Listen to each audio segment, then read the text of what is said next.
Welcome, everybody, to our coverage of the NBFL Super Bowl, technically Super Bowl 27. We have a rematch of literally last year's game. The Houston Treants, coached by Bazakastine, the Wood Elves in blue on the right. The Simyin, coached by Happygrue in red on our left. The Green Banana Grabbers, looking for revenge after last season's epic climatic game. In the booth, we've got Dash and myself, XCon. It's going to be a fantastic game, don't you think, Dash?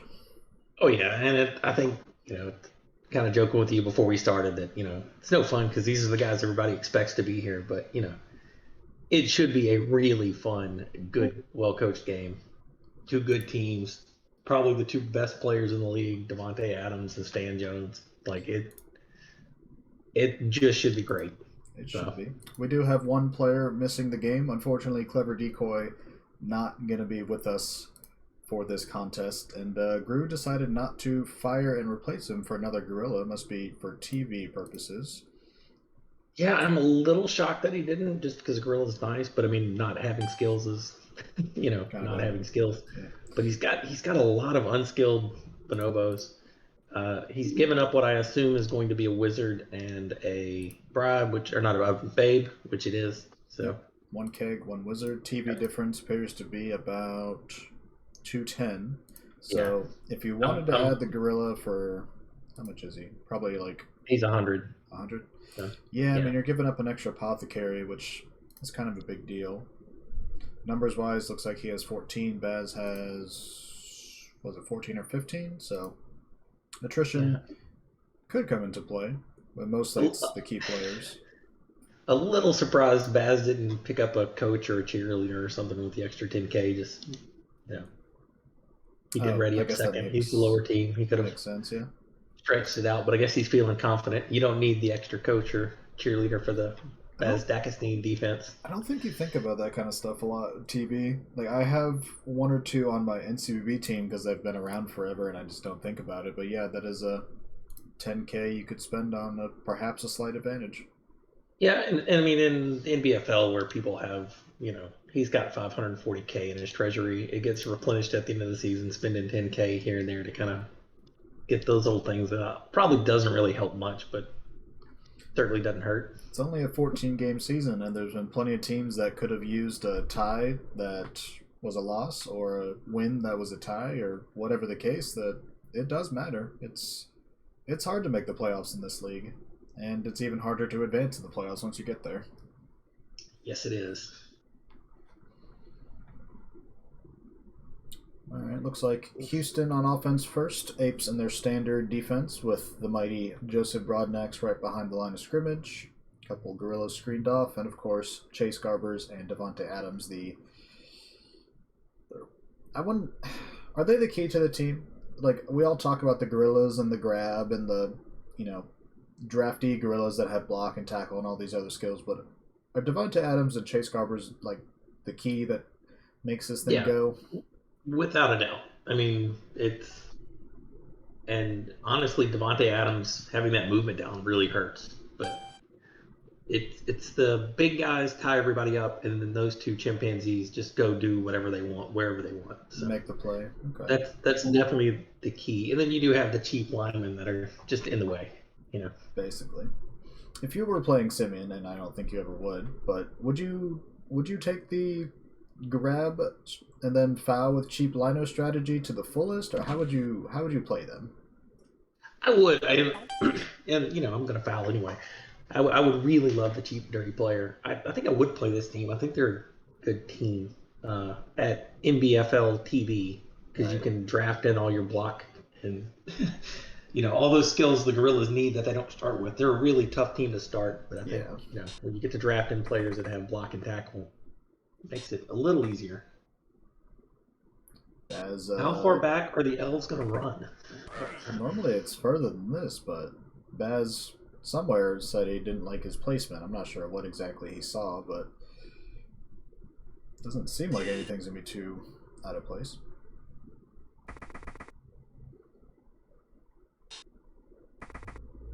No, that's a good question, Drew. Can Baz misplace somebody on an important turn?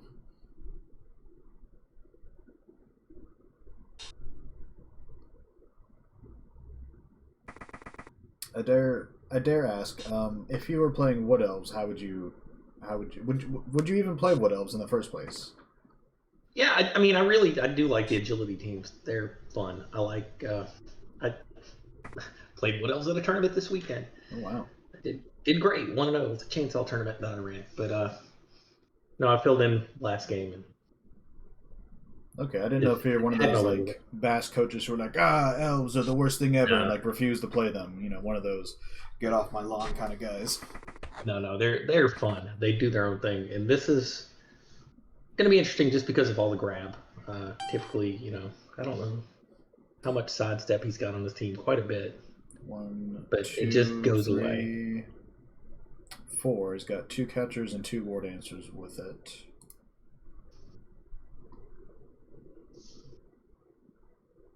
Real question for me: is he going to get sucked into trying to knock the tree down? Most mortal men are tempted to. Yeah. Well, especially when you see this, right? It's just right there. You Yeah, just it's go over right there. there. You You got stand up a guy, like you go hit him with Joseph, and as long as you knock him down, it's great. But when you don't knock him down, that's the problem. yeah. I mean, He does have jump up, so it's not quite as big of a deal, actually. you do have It's Russell probably not worth it to on get him down. Benny. I mean, it's just throw the -2 that at the end of the turn.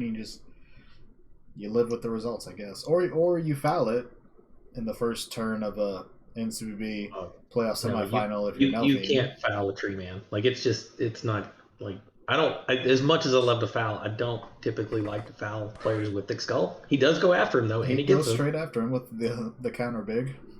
Yeah. See, that's the problem is now you're standing next to him for sure. Right, but you do have break tackle on Broadnax, and you can get all three of your small monkeys away from it. So maybe it's good play.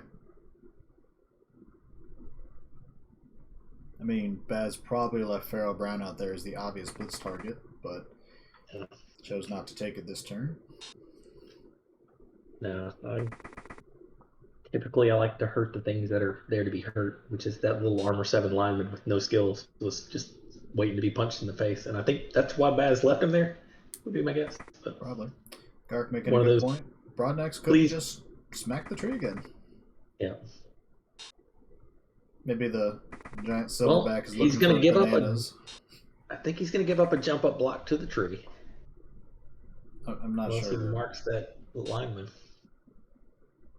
not sure he's too worried about that. Yeah, probably not. I guess you can't really reliably jump up block because it's an edge roll. So I'm not used to AG1 players having the jump up skill, but it works on trees. Yeah. I've never taken it on a player. I've always just had it on Witch Elves or Frog Blitzers. Yeah. I may have taken it on a Skink once, just kind of randomly, kind of see how it goes. And in theory, it's like, okay, let's say the little bastard gets knocked down. All of a sudden, he goes from movement 5 back to movement 8. And that's a big change. Yeah, it really helps the teams that are just trying to outrun everybody. So, NFC, AFC champion, which conference is the best, all that fun stuff. Which conference do you think is the best this season? I mean, it's hard to argue against the NFC when you've got Gru, Nelfine, Stim. Who else was in the top seeds? I think OTS won the East, very solid. It's a deep conference. The AFC this season had several strong teams, but outside of Houston, I don't think they had any true contenders besides maybe Miami. Like, I didn't believe. No offense to Wolves, I still don't believe in those Bull Centaurs. Kazark had a first-year team, so they've got some ways to go still, but there's a lot of promise on that roster. Malcor's been to the divisional round a couple times with his Chaos, but they can't seem to get through a different Elven team each season in the playoffs. And then the West was won by Amon, and Nurgle can have a very solid team, but it's hard for them to go on like a 3 to 4 game run. I don't know. It feels like outside of Houston, the AFC just has less true contenders. No, I think it's part of that is just the optics that Baz just ran away with it this season. Well, yeah, that's also true. he tied when he no longer cared about winning race. I believe.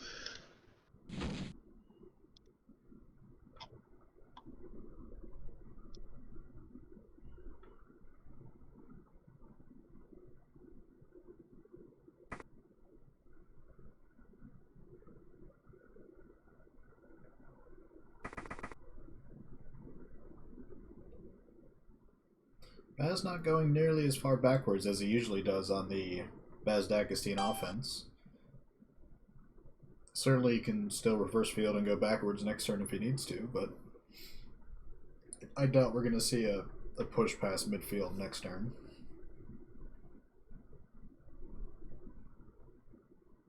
He's threatening with the catcher. I mean,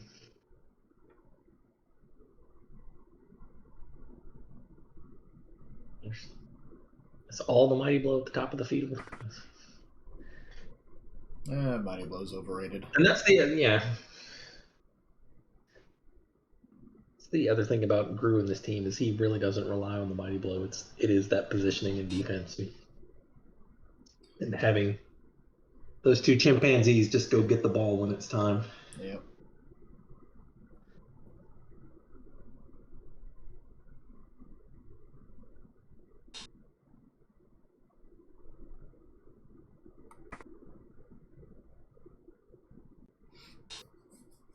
I've been taking a peek at the draft board, trying to make sure everything's right so it can get published in the next day or so. And of course, I always look at it from a personal point of view as well. And I'm like, man, what kind of frog blitzer do I need? And it's just kind of a philosophical question about like what stats do you want on a player. You see someone like Stan Jones, and you're like strength 4 and agility 5. Like most can only dream of a player like that. But if you had like just say a human blitzer, would you rather have the strength or would you rather have the agility? Like, what do you value more on a base player?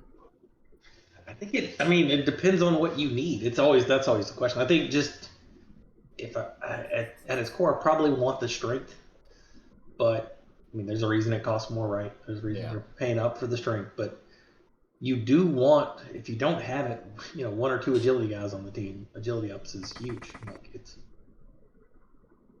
bail me out of trouble now. Yeah. Catch it in a tackle zone or pick it up in a tackle zone. You need that guy. It's like, oh, I'm in a bad spot. Let's just try this 4+ with a reroll. Oh, there's a knockout from Mighty Blow, so maybe it makes a difference.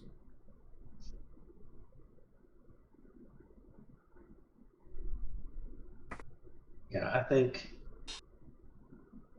it's going to be really hard to stop Baz from scoring. Just period. When he has the ball on his offense, he's probably going to score. I would really just want to whittle him down, hope that I can keep him from having enough guys to one turn. And if it goes into overtime, he's just not going to have the guys to keep up. I believe last year's game went into overtime, correct? I don't think so. I can look it up quick. I don't remember off the top of my head. And I do have the video replay saved, I'm pretty sure. And I'm slowly getting to the point where it's turned. Okay. It's going to be uploaded turns, soon. So. That makes sense. No! Well. 4 Broadnecks. Not a big game player, apparently. But yeah, I think I'm up to about the AFC Championship game that season, so I'll upload that and then upload the Super Bowl and eventually go through the entire backlog. And eventually this game will be on the YouTube channel as well. Is Baz actually going downfield? Yeah, I mean, that looks like he's setting up a cage, right? I was clearly mistaken about him not crossing midfield. I don't know if I like the plan, honestly. I guess it's an AG5 guy, but I mean, the apes are so committed though. Like, there's a gorilla. Yeah, but I mean, on his logo, there's a gorilla at the bottom. You say that, but back to Broad now having break tackle, he's going to be right there next to hit who's ever on that cage corner. True. Unless the tree gets in front of him. He's going to take root, isn't he? We can only hope.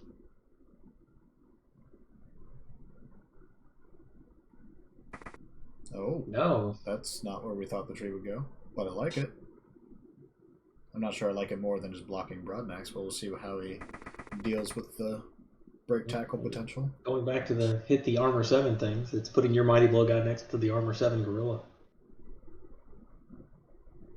Is that all you think about when you see AB7? I do. I mean, when I see an like, I see which guys are the easiest to get off the field. You know, because once you can, I mean, if you can make a numbers game go your way early, it makes the game easy. Okay, that's a good move to tag Broadnax so he can't break tackle into the cage. Although, well, he can break tackle into a war dancer. He doesn't have say we tackle. can get Chris McPayne to like break tackle into the cage, maybe, but that's gonna be far, and you're gonna be dodging into 2 tackle zones, maybe 3. Well, I was thinking you could try to knock a cage corner off and go mark him with the diving tackle from. Well, diving tackle has not mattered on the 2 times it's been rolled so far, but. Now this scenario, good. Yeah, diving tackle's not going to work. Then what's the point? Yeah, why even have it? You're just wasting TV. Yeah. I mean, Garbers, I think, did get drafted with it, if memory serves. He was another late bloomer at Cal. He was like, I'm gonna be normal with sidestep and diving tackle, and then like 2 games before I graduate, I'm gonna roll agility. So, classic. Well, he knew it would have been just wasted in college. You got to save it for the pros. Yeah. I'm guessing this is going to be a turn 5-ish score for Baz. I don't think he'd be able to draw it out for 8 turns. So if you score in turn 5, that gives Grue 4 turns, which is enough to give him a chance to score, but it's also enough time for you to perhaps get a defensive score with your wizard. I think that depends. I think Grue is going to put more pressure on the ball than you think here. Again, those chimpanzees are about to swing around, I would guess, out front. And maybe push him back. Yeah, I mean, Baz could definitely just walk back to the side of the field if he wants.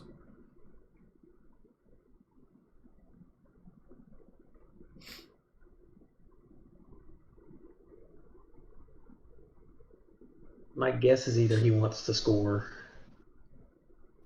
turn 4, or he's going to wait. But he's playing like he wants to score early. And it's a strategy he's used well before.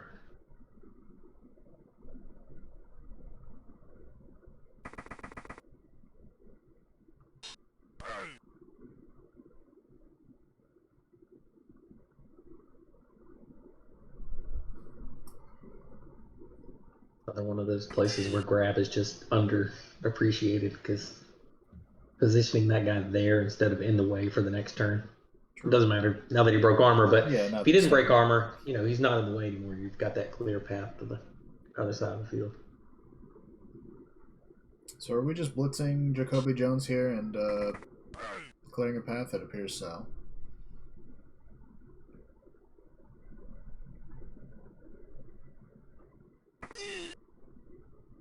Put Devontae in the middle of your sunglasses. Yeah.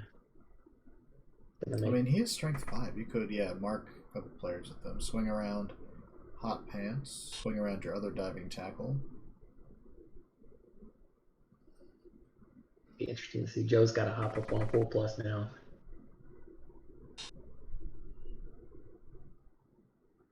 I mean, I know you would love to see a foul here from Poobar or Gronabo on this catcher. No, that catcher is. Well, you know what? Maybe Poobar gets some action on it. Yeah, maybe I would foul it. You've got 2 unskilled bonobos here. You've got 2 unskilled bonobos on the bench. So, but Grue is not going to foul. Grue is going to position those guys in a way that makes way more sense and works out for him way better. Which is why I always think I have Grue beat, and I always don't. I always don't. Yeah. So how is it watching a Super Bowl like this where neither participant really fouls a lot, and then you just sit there and wonder, am I doing the right thing? And then we all realize that you're more successful than most of us, and so you're probably doing it right, especially with Chaos Dwarves. But and a lot of that is the team too. It's the team, and if you've got you need a dirty player, and you're not fouling the lineman at the bottom because he's kind of who cares at this point. That is a good lineup, but yeah, he's kind of done for the important part of the drive. I want to dodge away with the.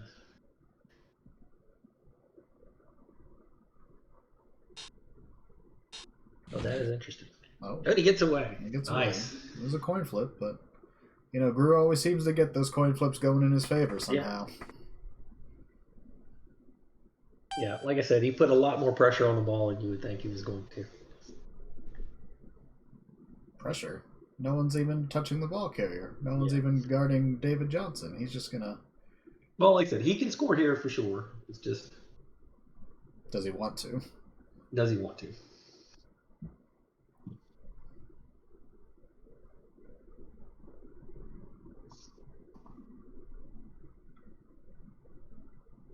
Like, really, what does Baz want to do here? Like I said, he's got the option to go back again. Does. But it's not easy. No, you'd have to either go through Pooh Bar and come back southeast, kind of the direction you came from, or somehow swing around northeast, but Devon Still's kind of in the way. Well, I mean, you could also just, in 2 pluses we trust, and go between, Flinger and Grenoble down there. You just run everybody through those 2 guys after knocking Pooh Bar down. True.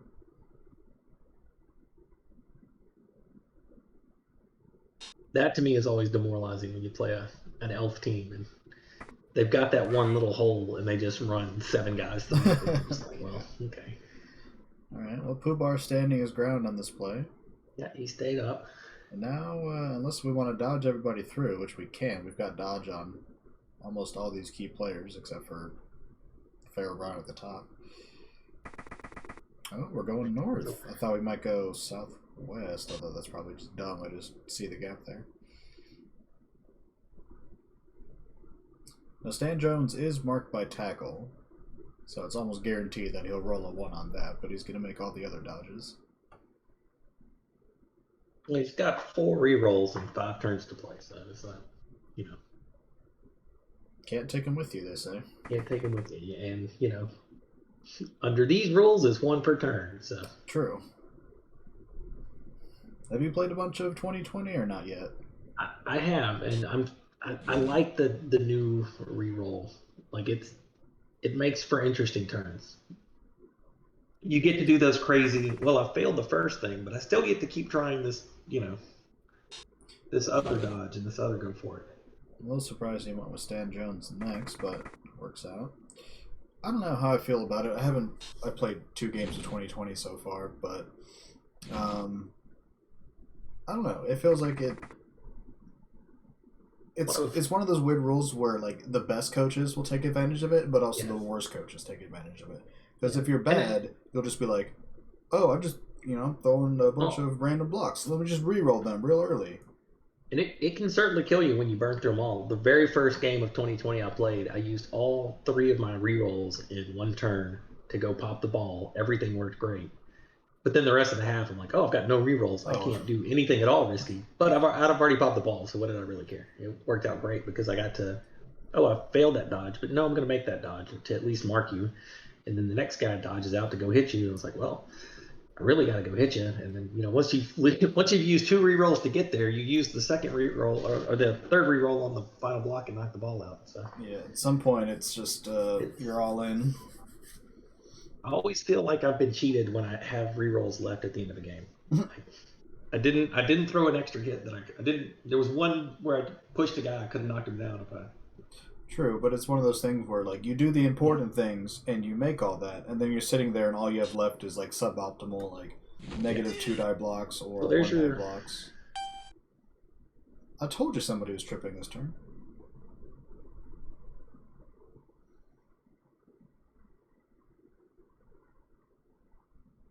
The other thing about 2020 is you can save several for the 1 turn touchdown is not nearly as hard as it used to be when you start thinking, oh, I've got 2 rerolls for this now as opposed to 1, True. I mean, that is kind of a boring way to play, though, if you're like an agility team and you're like, okay, I'm just going to kind of like run around for a half and not really play defense. I'm just gonna play for the one turn and save 5 rerolls for the pickup, the pass, the catch, the GFI, and the dodge. And it's like I don't know. I mean, I know one turns. There's not one natural one turners anymore, but sometimes you want to see someone play actual defense. Yeah, but sometimes you want to see the halfling go flying through the air and score. So. No, I'm not big on halflings and goblins and all that stupid shit.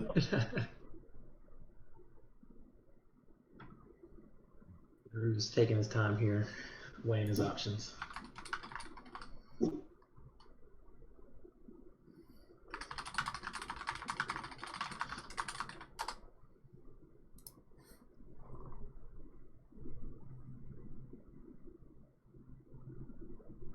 I mean, you're not wrong, Gark, about relying on one turning, but I don't know. It's hard as an agility team. Like, there's plenty of agility teams that weren't successful this season in the NBFL, for example.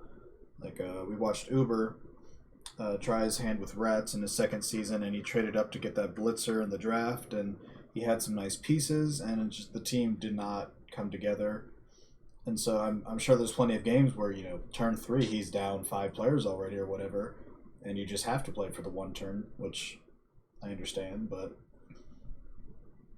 I don't know. Those mean bash teams just, they don't let us play real defense. I don't know, Gark, did you watch Arcane at all? I don't think he had a strategy. He just do whatever he wanted to do out there. Well, and then you had the Rel deciding, hey, the touchdown record seems like a thing I'm going to do. Oh, yeah.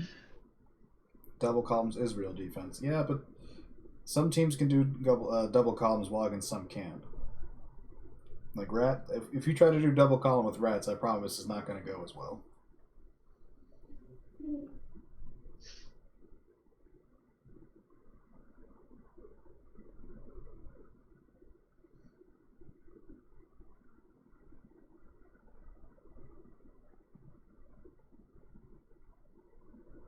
Has Gru moved he moved Broadneck so far? It's been 3 minutes. Wow.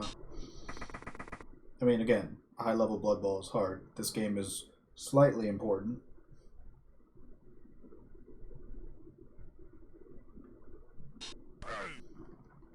Yeah, who guesses he's going to try to get diving tackle on the ball? Makes sense. I mean, you've got a Blood, sidestep, diving tackle, gorilla. I mean, Stan Jones is going to be able to probably just move him out of the way anyway, but Oh, here's our blitz. They can try. GFI? Okay. Oh, there you go. I like it. You get Bobo. Okay. Oh, Farrell Brown, our wonderful, skillless Wood Elf Lino. He's out for the rest of the game.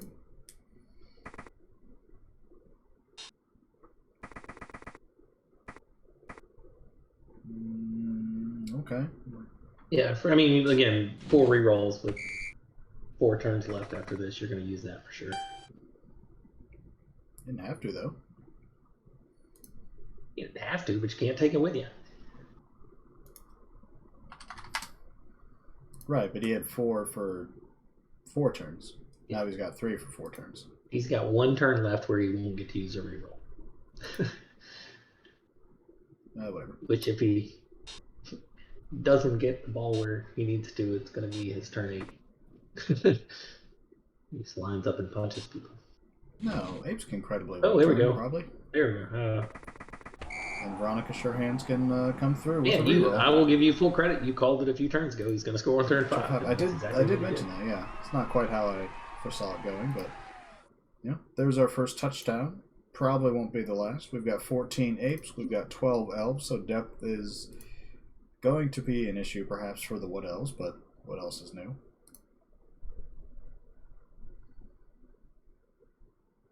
We've got the tree. We've got 2 linos.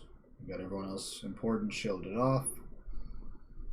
We've got 4 turns for Groove to score. We've got a wizard and 3 turns for defense for Baz. Elves got 2 rerolls. Monkeys have 3.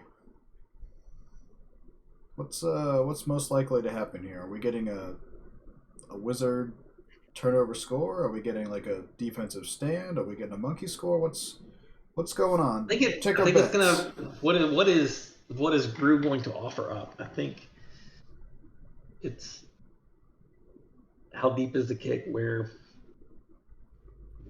How likely is the pickup after you wizard and all that fun stuff? And can he score? He doesn't have to use it in this half. If the opportunity presents himself, he certainly will. But I would think he's going to be a little conservative with it here. Yeah, having to deal with it for 4 turns is not nearly as bad as having to deal with it for another 4 turns or however long it takes. Hell, he could hold it to overtime if he had to. I think he'll use it in regulation. Yeah, probably. But I think his focus here is going to be stop the score. Don't let him score. Now we're shifting defensive formations. We were middle aligned, and now we're shifting north. He does not have a kicker. No, it's hard to fit that in sometimes when you're just getting dodge on everybody who's alive and everybody who's not alive. Well, they're not alive.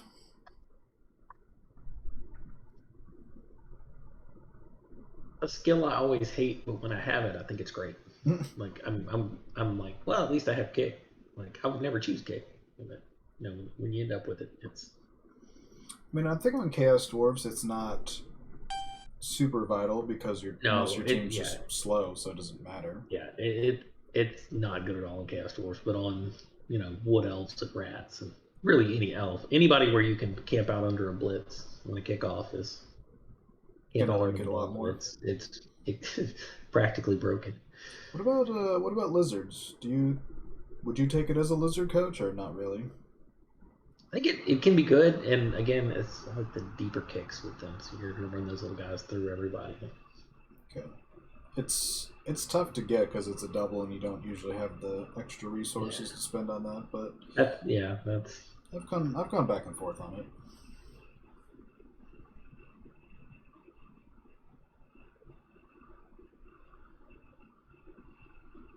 Is he gonna break tackle away from the tree? No, that's not break tackle. Yeah, I'm wondering what's the plan here? Because you're not really investing in getting the linos, but you're not investing enough to knock down the tree. So I think I would be hitting the linos for sure. Right. I'd be hitting the guy with no skills. Like I want to hit. Well, you could. I want to lay hits on the guys with no skills. You could cross block here, where Hot Pants hits Cameron and stays still, and then Broadnax hits Sladen and follows up, so then you get away from the tree. But looks like he's not doing that. Or he is, and Garbers is there. Yeah, I think Broadnax will hit Steve Slayton, and then you'll see Grab Magic. Oh, right, Grab. But we're also going to follow so we get away from the tree. But I'm not sure what Garbers is doing there, unless you just want your dodge away from the tree, but then why would you just put dodge away from the tree and hope he roots? I'm not sure what he's doing. He's moving players around left and right.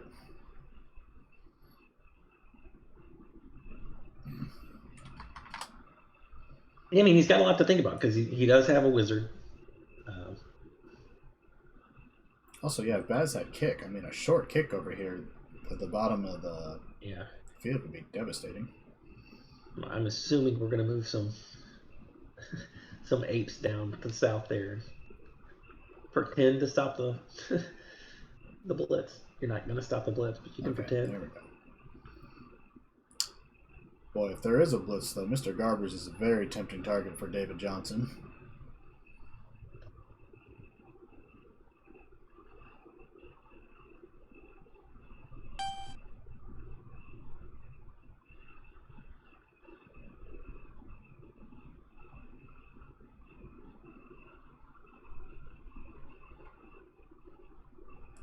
Nothing that exciting, unfortunately. And hey, Gru got that reroll back that I said. Everybody has a reroll now, so everybody has rerolls. One reroll for every turn. Well, he's already not doing what I thought he was going to do. Yeah, he was going to cross block and get away from the tree, and now we're just maybe he's just going to hit it. I mean, he did do that last time. And he's going to do it again. Just right now. You have block. It's a 2-die. There's no chance of failing.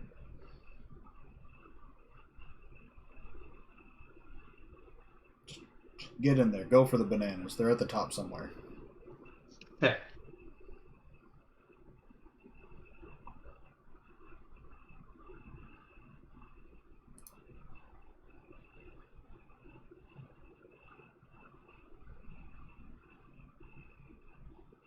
All right. So here's probably here's the most important question we're going to ask during the broadcast.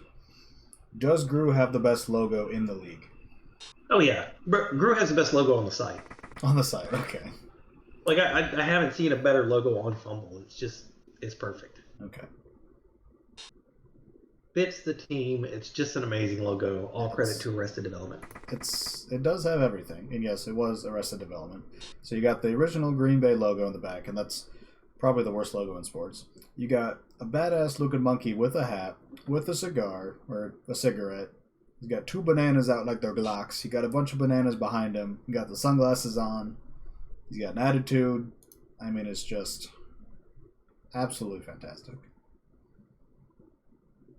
Yeah, I mean, just again, what a great name, what a great logo. God, I hate this team.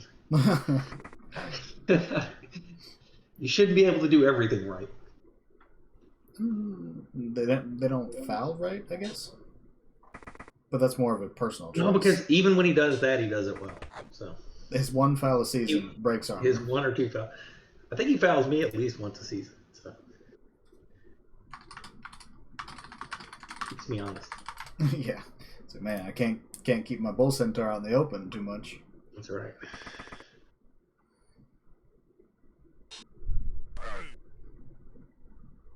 So far, the tree getting the better of Joseph Broadnax, or at least not failing. Now, I think you have to move Chase Garber's back and protect the ball and protect the wizard here.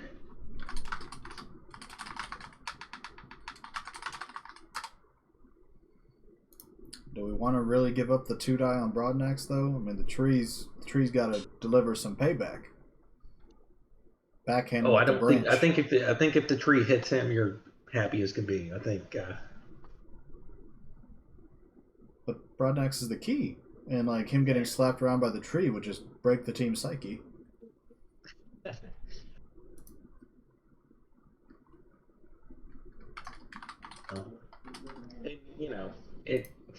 You don't think about it, but Baz has to respect, all the players or potential ball carriers on this team, extra arms. It just makes even the gorillas. That's a 3+ handoff. So he had to do that to survive in the previous round, didn't he? Yeah. Yeah, and he doesn't hesitate to do it, especially with 4 rerolls for 3 turns now. Wait a second, that math doesn't add up. We should have re-rolled the hit on the tree. All right.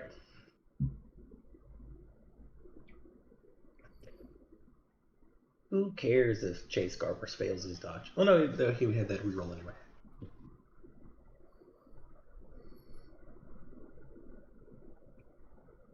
Man, we're gonna get a delicious fireball one of these turns with both AV7 chimpanzees caught in it. It's gonna be awesome.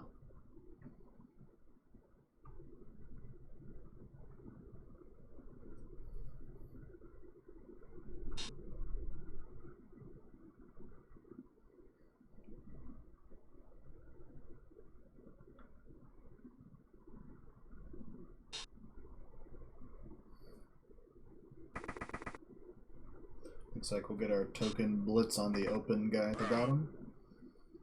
Yeah. Hit those guys without skills. Yeah, hit the guy named Punished. He doesn't like that or anything.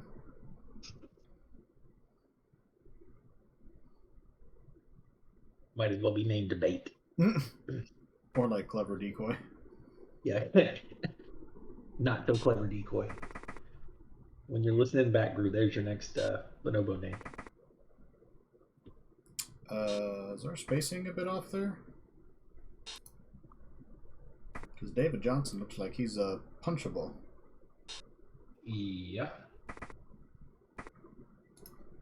I don't think he's gonna fix that, so.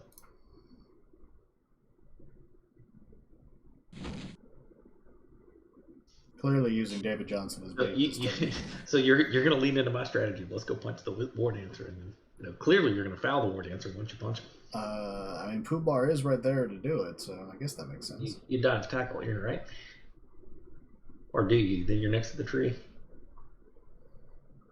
Or do you want to be next to the tree? A tough call. I think I just stay put. I can get a hit on Steve Slayton and probably remove him next turn. I don't think Cameron Johnson being up changes anything unless he 1, 2, 3, 4. Unless he GFI'd to cover David, but he would have gone the other direction on the dodge. Well, you just leave the game. That's what happens. Yeah. Oh, marking Chris McPayne. Welcome back, Gru.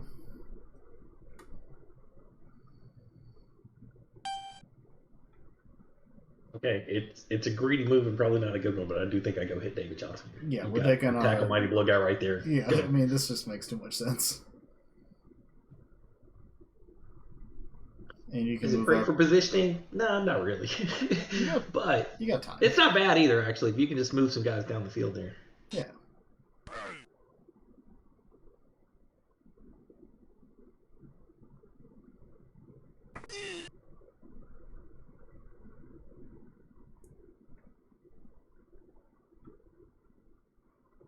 Man, what does the world come to? Wood Elves are using a War Dancer as bait.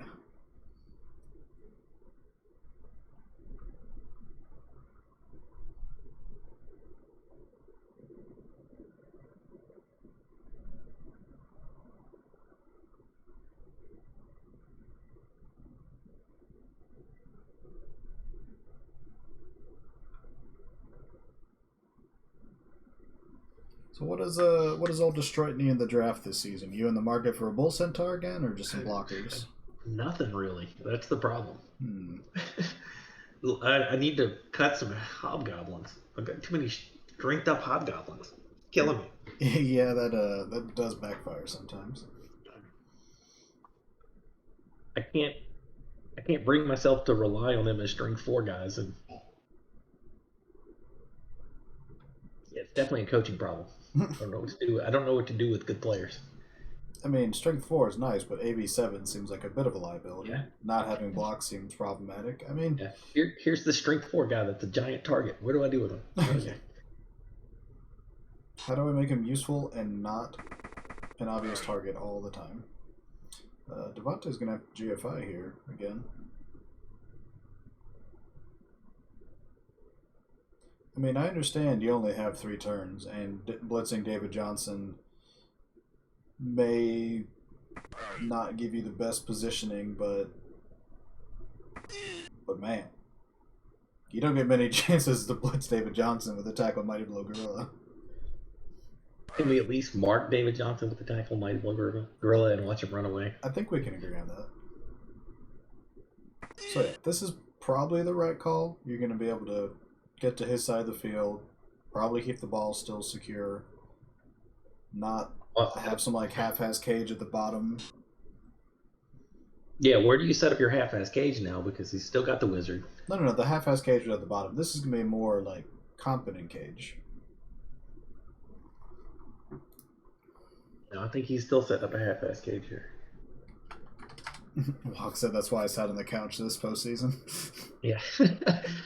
Look, you can't commit to a good cage with a wizard, and no, I had you have separated yourself. I didn't even have a Mighty Blow player to blitz with 2 seasons ago. I couldn't even make the decision to blitz David Johnson if I wanted to. You had something better. You had a guy with wrestle and a guy with dirty player. That's all you need. Why blitz him down when you can kick him once he's down?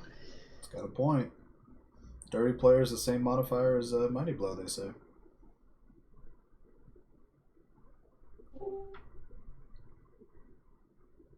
That's not true. The reason, and this is the reason why I like Dirty Player so much, is because I am not using Dirty Player on the armor. If I'm using Dirty Player on the armor, things have gone wrong.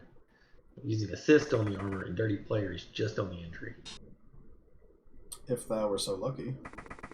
Yeah. Wog, you fouled 3 times in 1 game. Who pissed you off?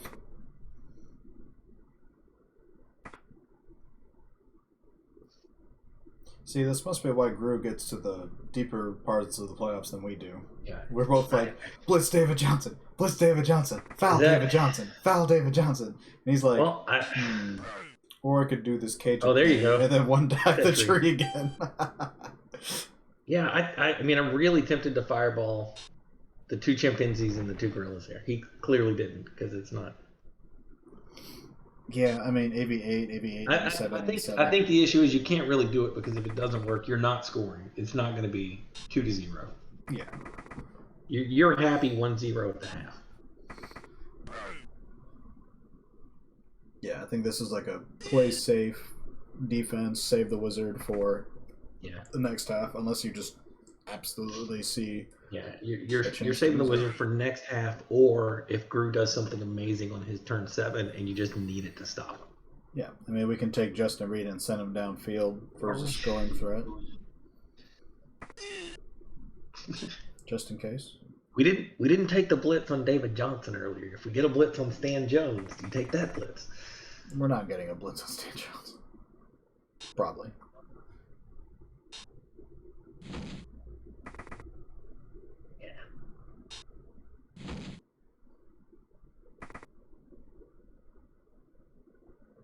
Oh man, I like the idea of running Pooh down the field and just having him there, and then.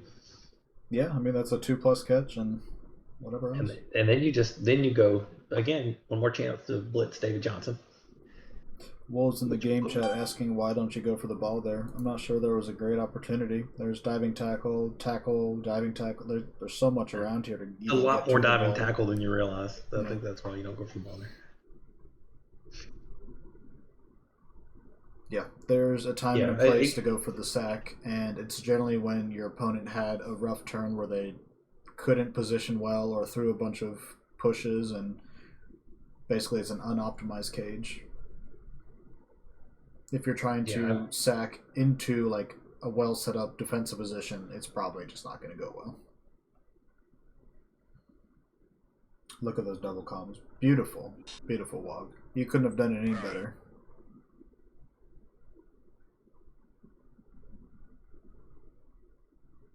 I'm surprised he put him there, because I would have thought Joe would dodge out as the last move and head up the field. But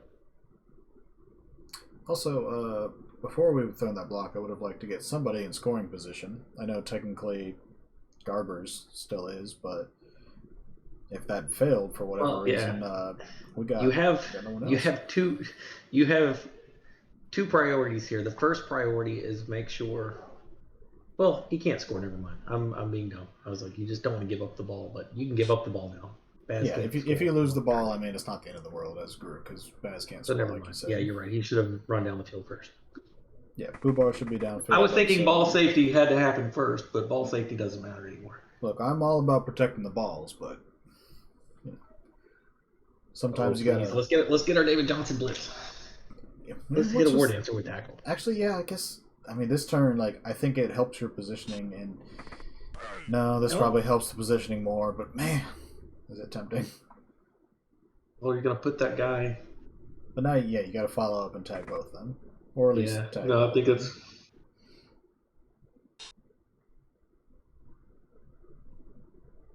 As you're gonna run Devontae Adams down now, you're gonna run. Or no, you're gonna run Chase Garberson. Devontae Adams is probably gonna tie up some elves. Yeah, tie up both Dodge Elves here, maybe even the catcher. But having MA on Aaron Jones is actually very, very good. Otherwise, he's movement 5, and that seems like just really brutal.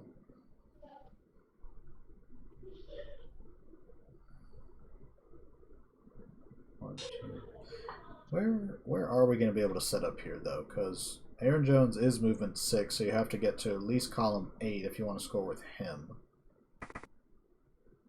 Yep, there's Devontae tying up both Dodge lineouts. Well, I don't know that you're going to score with him. Jones, true. Oh.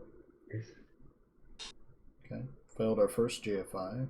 There's where our cage is going to be. 5, 6, but Aaron Jones can't got a GFI into it there. See, Wolves, if you were ever wondering, well, he might. No, he's going to hand off to Garbers in that cage, I think.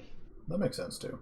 But yeah, if you're ever wondering like why last turn was not a sackable turn versus this upcoming turn, the end of last turn where everybody's like shielding off and all of Gru's defensive skills are in the right place, like that's not when you want to go for it. Yeah. This turn where things are going to be off in the cage. Well, he's passing, but same thing when you got Aaron Jones. Unless he doesn't make the catch. Is this a fireball? No. Doesn't look like it. Because it doesn't matter. You can't score. I think. Well, that's a good point. I mean, I think you want to use the wizard to get a defensive score. Does he have a guard guy he can get over there? Yeah, he's got a guard. Of course, he's got plenty of guard guys, but most of them are tied up. You do have Veronica at the top and the guard at the bottom. But yeah, let's just assume that pass worked, and then we moved Benny somewhere over here. Yeah, I think Stan Jones is about to get the ball and get it to Veronica's sure hands, and you're just gonna or punt it down the field. You probably hide it in the corner.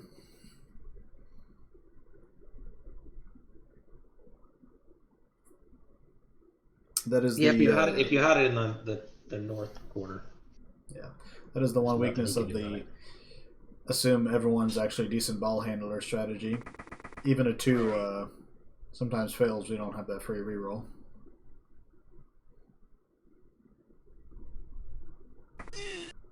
Now this is a bit interesting. We just used David Johnson, or sorry, Stan Jones, and then Veronica's would come over and then hand off to. Okay, we were thinking the other way around, but Veronica's going to get it on a 2, hand off Jones on a 2. You have rerolls. We'll probably be fine. I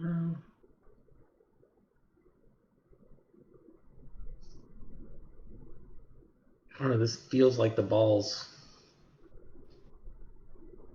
not going to be safe. 5, 6, 7, 8, 9. GFI, pick up, handoff. So 2, 2, 2. I mean, it's relatively safe. You'll have guard in front. You can get David Johnson around still. You got 2+ dodges with both linos. Andre Johnson could still go. He's almost going to call him here, I think. No, he's not. What if Veronica just like, I was going to say throws, but no.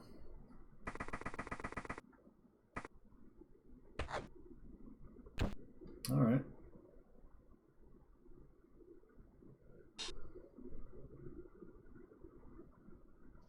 Our man Stan with the ball. There's another 1, but you got the important part.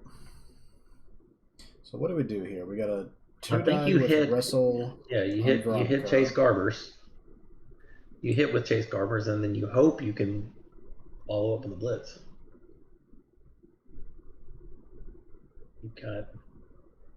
Technically, Pooh Bar still is in scoring range. Technically, Devonta Adams is also in scoring range.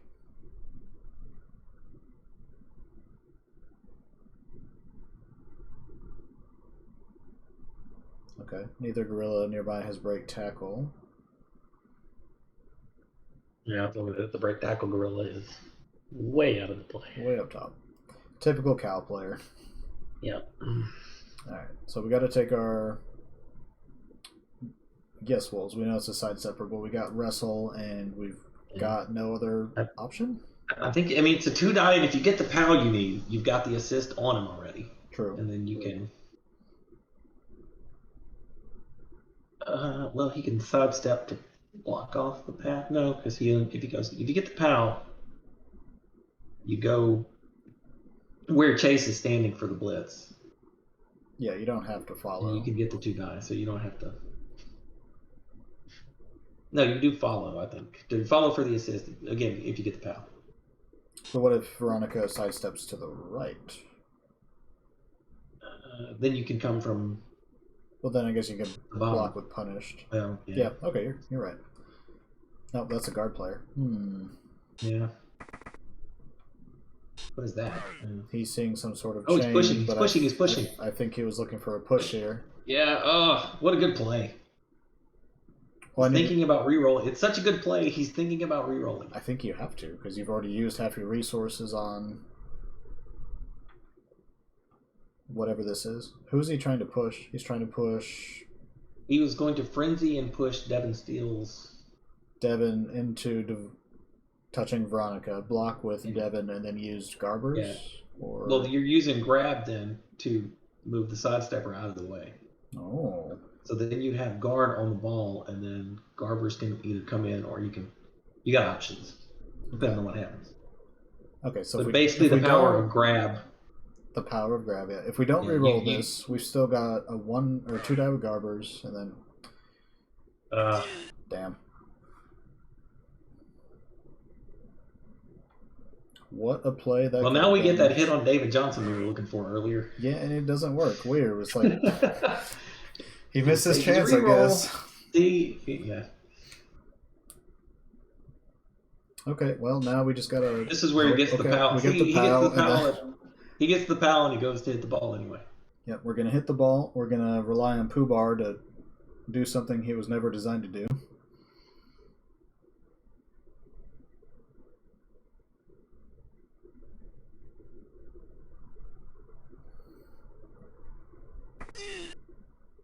No, it's just a 1 die, and you don't have tackle.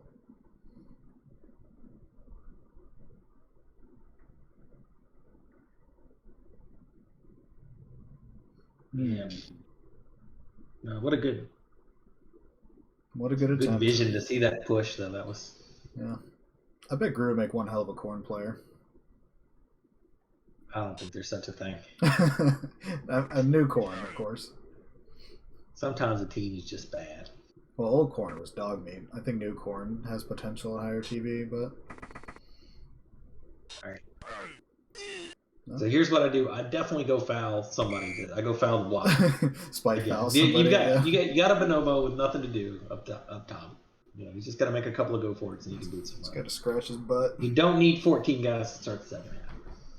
Probably not, but... But there are 13 Wood Elves left, which is not... not a ton. Not ideal. But not like Baz is giving up a lot of hits.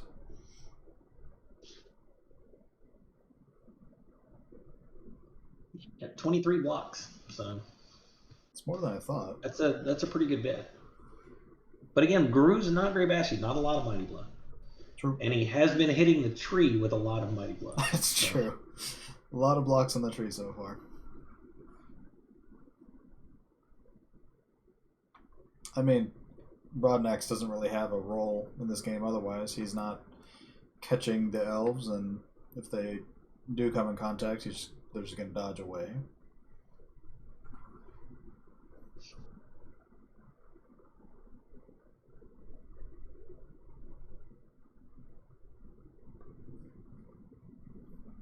I'm thinking of if Gru can score on turn 8, survive the wizard, and he's got enough sidestep. One turn's going to be pretty difficult. Yeah. At this point, we're playing for OT if we're Gru. And Baz just kind of got to play patient, wait for his shot.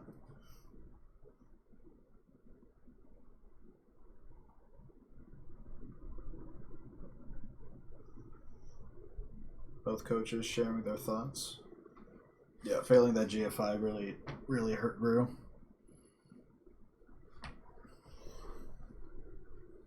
It's one of the interesting things about gorillas. They're faster than you think because they're movement 5. You just assume that most big guys are movement 4, but they're not quite as fast as a Saurus, so sometimes they're just out of range.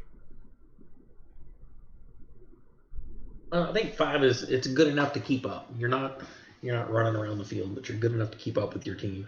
True. As opposed to a dwarf lineman or a chaos dwarf lineman or or big guys. I guess Chaos Warriors are moving 5 too. I always forget that. Yeah, Chaos Warriors they're pretty. What a good big guy. Movement 5, Strength 4, Agility 2, AV 9. Oh, that's right. New Orcs have 5 as well. We're talking the Black Orc team or the regular Orc team has movement 5 on whatever those things are called. Man, they changed it up so much in the new rules. I'm taking a peek right now. Let me go back and take a The peek. big unblockers have movement 5. That is very nice. Yeah. And then the Black Orc team, which is probably just kind of a fucking joke, still movement 4. Movement 4.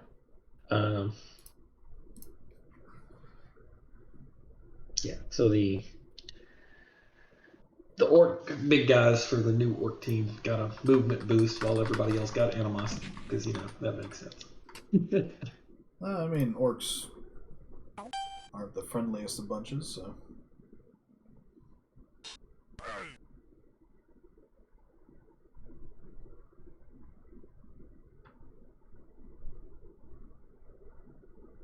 Yeah, I can imagine the Black Orc roster being very bad. It's like a worse lizard roster. Yes, we also have 6, strength 4 guys, but your stunty players are just far worse. Yeah, this is shameless self promotion. I ran a tabletop tournament this weekend, and a Black Orc team with 4 chainsaws won. Huh. Four chainsaw wielding goblins, just the regular Black Orc goblins that had chainsaws, and then hey, it turns out grabbing chainsaws is a fun combination. I suppose. I wouldn't enjoy playing against it, but granted, tabletop usually has no progression, right? You just kind of no progression. So yeah, in a progression league, I'd be like, yes, my hours of work about to go down the drain to this stupid ass team. Yeah, he had 9 casualties with his chainsaws in 3 games, and that was not including knockouts and chainsaws from casualties from regular blocking. He just murdered people. It's fun to watch. From afar. So the team can be good if you gave them 4 chainsaws. If you gave them 4 chainsaws. I think a lot of teams would be better with 4 chainsaws. Surprisingly, it makes a lot of teams worse. Yeah, I can imagine that too. Turns out Snotlings with chainsaws? No, it's just not a good idea. Still not good, yeah. Who would have thought? But no, that team definitely needs some work. That is a tough team to play, the Black Orc team.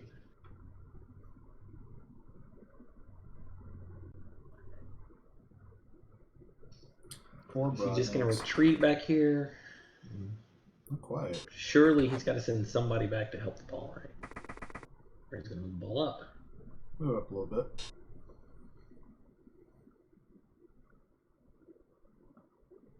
When you're playing against a Wood Elf team like this, where they have both the threat of the leap, wrestle, sack, and the wizard, how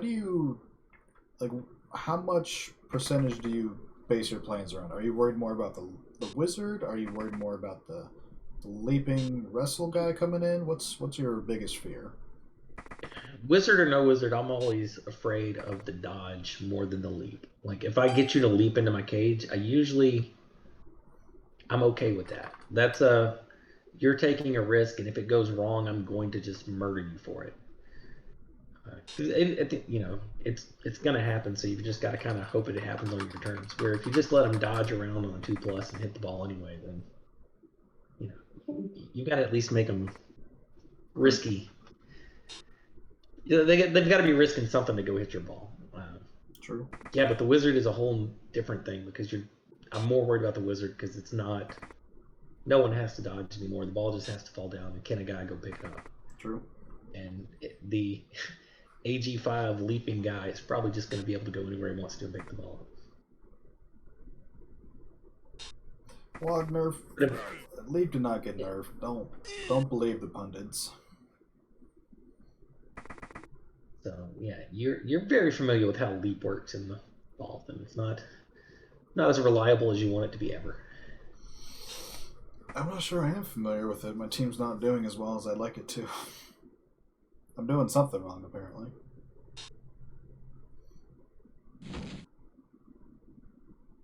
Yeah, Gart points out you do have to worry about the coach too. What does the coach you're playing want to do, really? It's true. Bass is less aggressive than others with the leap attempts because, half the time he doesn't need to. He just does that double column defense like he just did. He's very patient and he waits for, like you said, one of those turns where you just push somebody around or, heaven forbid, you fail a block early. Oh, no. Then it's over. Those quad skulls happen and then you just watch the ball go the other way.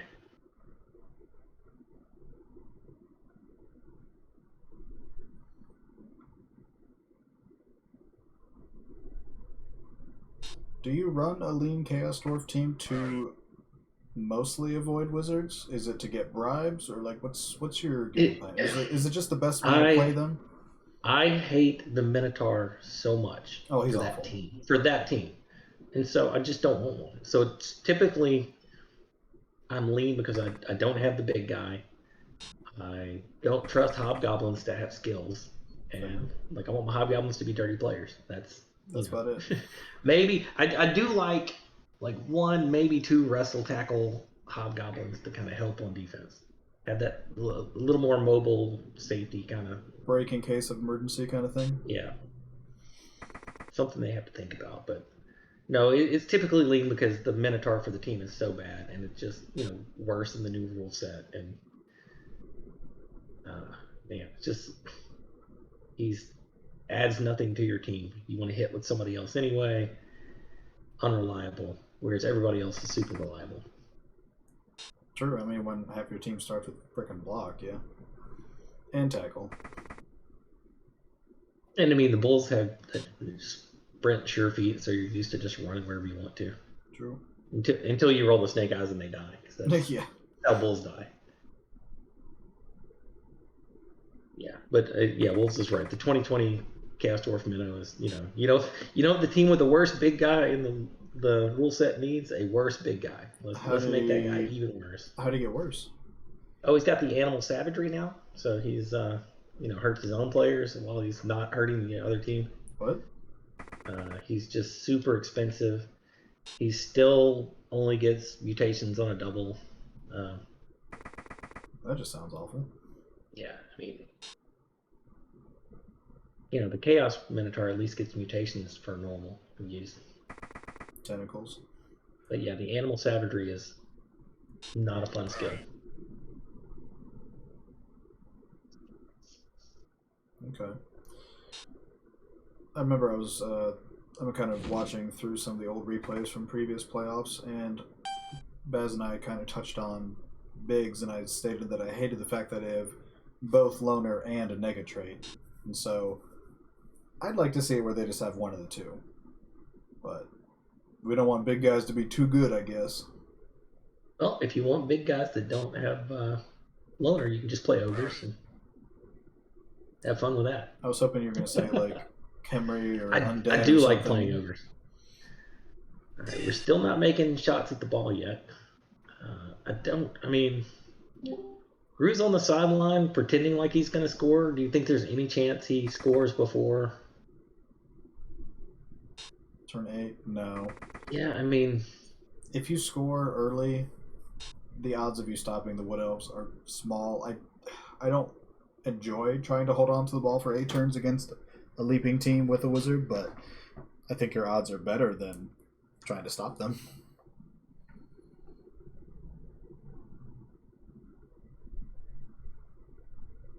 Or maybe you do score on turn 3 and then you force them to score early and then you score again and turn into a track meet for some reason, but I'm not sure that plays to your strengths either. You clearly don't want to get into a track meet with. Yeah. What else? I mean now you've the wizard. He's going for blocks. Baz, what are you doing?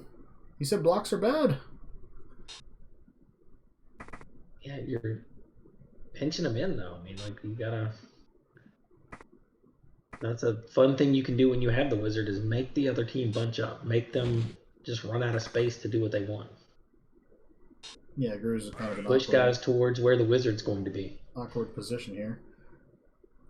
If you go north, unless you score this turn, you're in a very, very awkward spot with wizard and leap threats very close. So he's probably going back towards the middle. The problem is that damn tree is right there. Now he's going to throw a block on Broad. Who is this coach? This isn't Baz. This isn't Baz at all. And that's a big block because wild animals. Oh, look, he just gets up. Never mind. He's Joe. Wild animal doesn't matter. It doesn't matter. But it does matter because now it's harder to go back towards the middle without going all the way around. Yeah. But then again, maybe he just wants to take that time anyways. So plenty of time to go all the way around. It's just all the way around. Yeah. Can you do that and keep the ball safe? And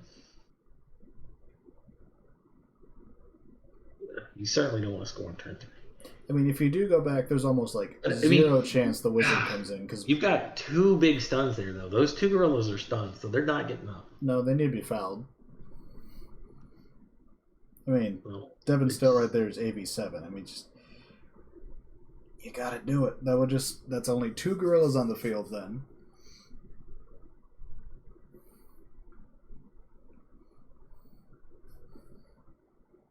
Baz have a good thrower at the start of the season. I don't know. I don't know that Baz has had a good. I mean, I don't know that he's needed a good thrower ever. Not really. He's not. What was the saying? You killed it. Wait, no, he did have a thrower. Yeah.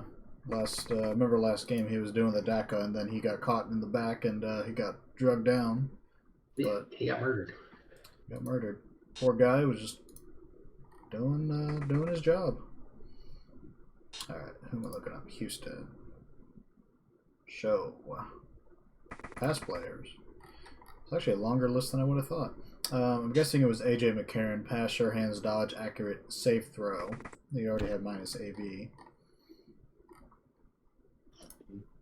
I think he's going in here. I think the 2 stuns have really kind of forced his hand. I don't see a way this ball is safe from a wizard, and with the war dancers being right there. A bunch of war dancers here are just waiting to jump in. Nothing. Oh, there's our touchdown. 1-1. Second half. We still got literally all of the apes. We've only lost 1 elf so far. This is awful if you like blood, but it's great if you like tactics. Yeah, Baz has to be just happy right now. He has to be thinking this is going his way, this is exactly when Happygrue turns the game around and destroys you. And destroys your soul, yeah. This is where I feel like I'm at with every game I play Grue. Oh, I'm up. It's just after halftime. Usually I'm up like 4 or 5 guys or something, and then all of a sudden Devontae Adams happens, yeah. I do remember a game like that. We were watching you play Grue. I don't remember if it was first half or second half, but you had the ball like around like column 5 or column 6, and like almost all of the apes were down. You were in a great position, and I forget if you had to score or what the scenario was, but Devontae Adams, like, he had to 3+ dodge away from tackle, fails it, gets it with the reroll, comes around, knocks the bull centaur down, and everything turned around. It was like, wow, that turned quickly. Yeah, that's what it does. He will pressure you, and then everything turns around.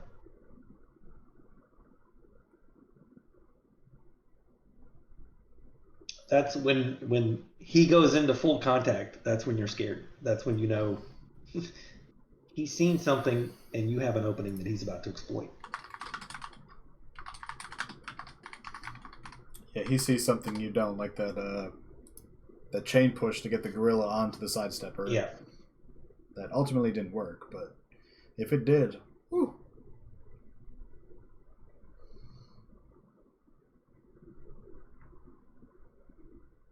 Okay. And what we've learned is Baz is a Bashi coach now. He's hurting all these poor gorillas. Yeah, he's trying to, at least. Setup looks solid. You've got tough to move guys at the top and bottom. You've got strength 4 here. You've got your strength 3 guy with someone behind him. Yeah. You got your frenzy in the middle. Do we see him back up in DACA a little bit here, like just to? Certainly could. Low play it, because I'd feel pretty confident though going for like a 3-turn score, and then Grue would still have some time, but you have the wizard, and you still have at this point like 11 elves on the field.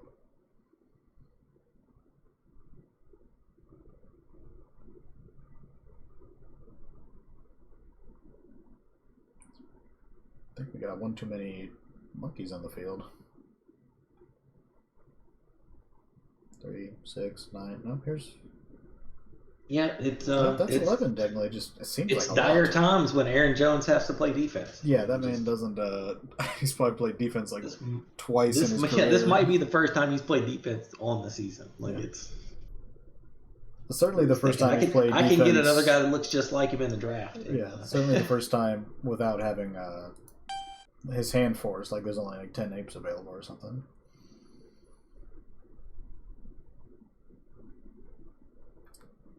See, we could try to get through the sidestep blodge grill at the bottom, but that feels like a push magnet. So we're gonna throw some blocks, and I kind of like this new Baz. Yeah. Like I said, he's got 6 turns. He's gonna take his time, I think, and Guru's ready to draft Jordan Love. I'm just gonna throw Aaron Jones out there to get hit in the face. Although I don't think you blitz him. I think you blitz Flinger, the kicker, there. Man, you would blitz anything if it was AB7. Yeah, at AB7 and you don't have block or dodge, yeah, I want to hit that. He wants to hit that. I want to punch that with my mighty blow guy. Like that's predictable, but effective. You're telling me there's a three of those die faces that'll knock him down, and I get to roll 2 of them? Yeah, sure, let me do that. Oh, so word on the street is we get the draft board tomorrow. Interesting. Better late than never, they say.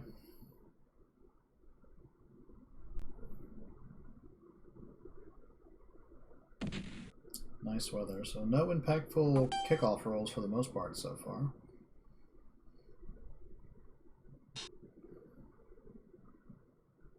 It is late. The draft board always comes out before like this deep in the playoffs.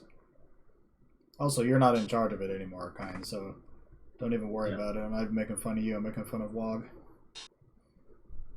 You are not in charge. Wog is the mastermind. Yeah.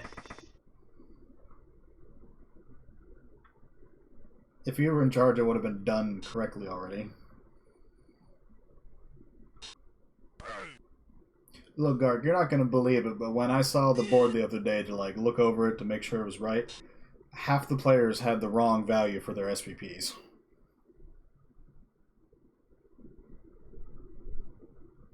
This is what happens. It's hard. Yeah, this is what happens when we leave Wog in charge of something. That is an interesting blitz. To reposition, I assume, but yeah. Yeah, but Wog blames Ark. Okay. Wait, Dutch, you drafted a super blitzer last year, didn't you, for your Camry? It was like a plus strength, mighty blow, frenzy, sidestep kind of guy? Yeah, I thought Dutch had a pretty good blitzer for his Camry. Yeah, Wolf said, I don't need any more numbers in my life. Oh, you have 2. Okay. I think you need a Tomb Guardian, though. I took a peek at your roster the other day, but who knows? Veronica with the clutch pickup there.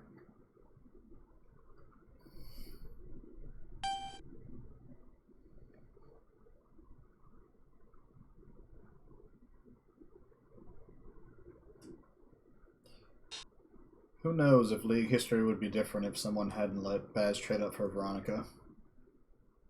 Oh, didn't you let Yeah. Didn't you let Gru trade up for Joseph too? Yeah, apparently I'm just completely to blame for this game. I think what I'm learning is I need to trade with you. And then get blessed, yeah. Now, to be fair, Gru also has several of my former players.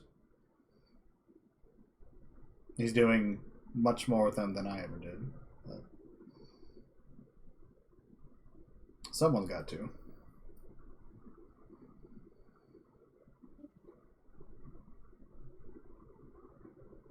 I don't know the draft order yet, but I'm not opposed to moving down usually. I do need 2 blitzers.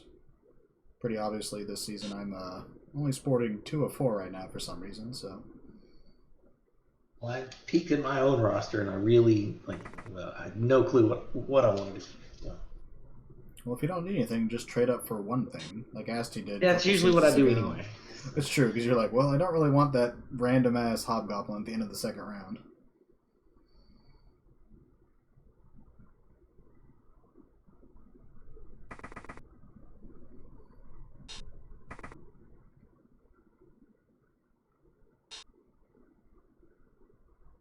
We got a blitz with Broadnax. We got a 3 die on Andre Johnson. We got a 2 die on David Johnson currently.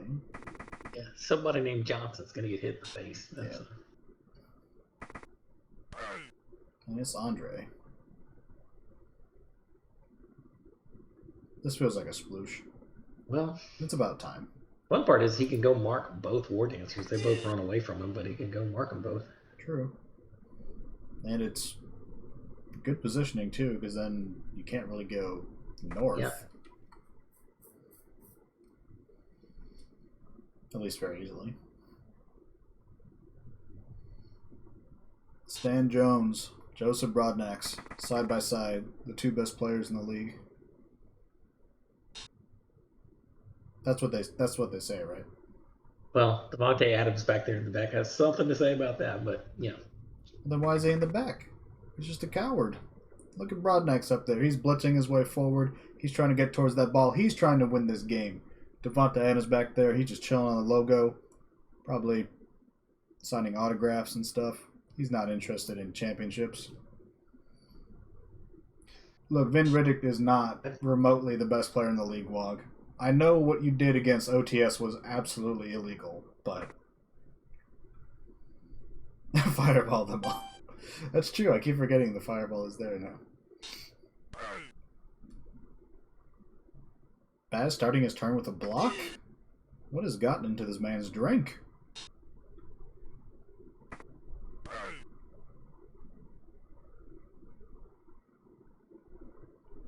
Now I'm waiting to see what he sees here.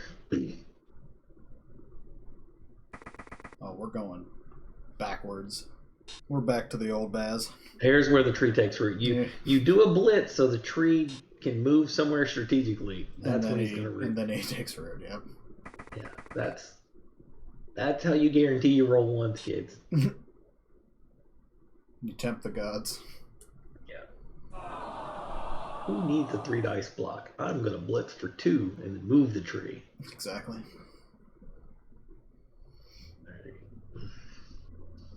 Now, I mean, the tree is still obviously an anchor. It's going to be stuck in the middle of the field, so Grue's constantly got to maneuver around it. Got Chris McPayne with break tackle right there. So True. You're going to have to make a dodge here. A relic of a bygone era at this point. Blodge, guard step, tackle, break tackle. What a player.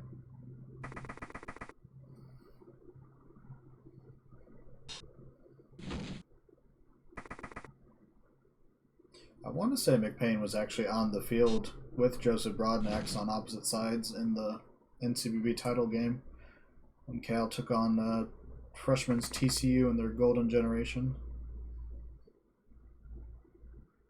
Broadnax. What was that blitzer's name? I don't know. He had like 7 casualties in the game. It was stupid. He had a great thrower. He had some gutter runners. Like, that team was a problem. Yeah, Baz saving his rerolls for overtime. Smart move. That dodge didn't buy you much. Nope. Get Joe coming down here, I think, and marking David Johnson again.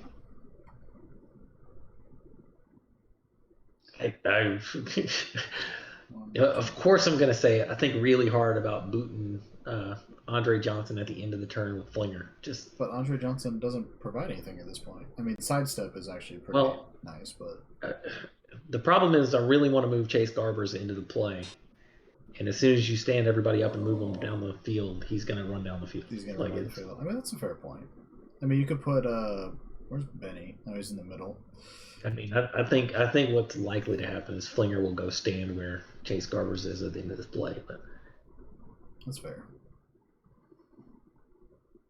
All right, Broadnax. That's why you need dirty player guys, not kick guys. That kick did him no good. Just put all that pressure on him early in the turn. Who cares now? Who cares now? Yeah. I mean, he's got a point. Like, if you can free up Chase Garbers instead of investing your diving tackle to guard some random ass catcher, it could be beneficial.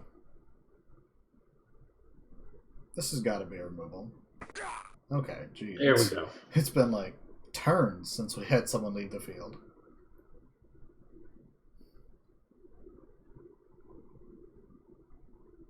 That's an interesting APO. That's Gart, as Gart points out. I mean, the championship game, think you hang on to it because I think you're waiting for the. There's going to be another knockout, and that knockout's probably going to be more critical than that one. Yeah. I mean, if Baz is probably okay with overtime and a wizard, probably doesn't want to be overtime and a wizard, but if that's where it ends up, he's probably. There's worse situations to be in. Yeah, I mean, if I would think if he thinks he gets to start the second half with 11 elves and wizard. Yeah. He does have the keg. He would like his chances.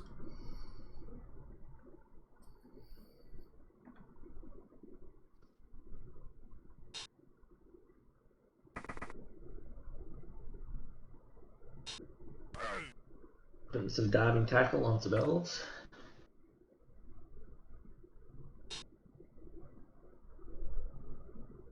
Probably move Benny below the gorilla. Okay. But out of contact with the other guard, so smart move. It would be interesting to ask Baz after the game if he even thought about April in that KO. It's a very specific spot, but yeah. Yeah. I kind of like this defense. We've spread ourselves out a lot, but at the same time, we've got 3 gorillas right here forming a wall. You've got Tackle at the bottom, Devontae right behind him. You've got Garbers and Broadnecks up top. Yeah, he put Garbers on Andre Johnson, so you've got diving tackle through a tackle zone if you want to get him out. But I think he just stands up. Yeah, I mean, if you're Baz, you're not overly worried about it. If you get a POW, you get a POW, but otherwise you have to wrestle him down because you don't have tackle. He's got sidestep, so you don't have to worry about the surf, but all the grabbers are... Well, I mean, Broadnecks right there. Well, you can't surf him from... You can bring another random monkey over there, but you're right. You have to commit 3 guys now. It's about sending a message. Ooh. Oh. Uh-oh. This is uh-oh. This is dangerous. This is Devontae Adams time. This is 3 dice with tackle. Yeah, I mean, I realize why you want to reroll that, but man. It's 3 dice with frenzy tackle. I think this is it's gonna get ugly. Or he's gonna roll only pushes.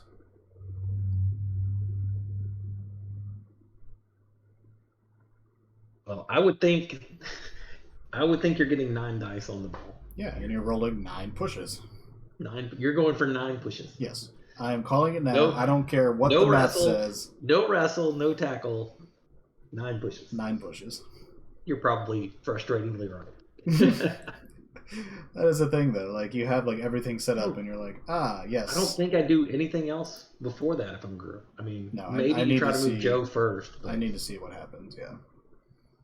You don't need to move for an assist. You don't need to stand anybody up. I think you.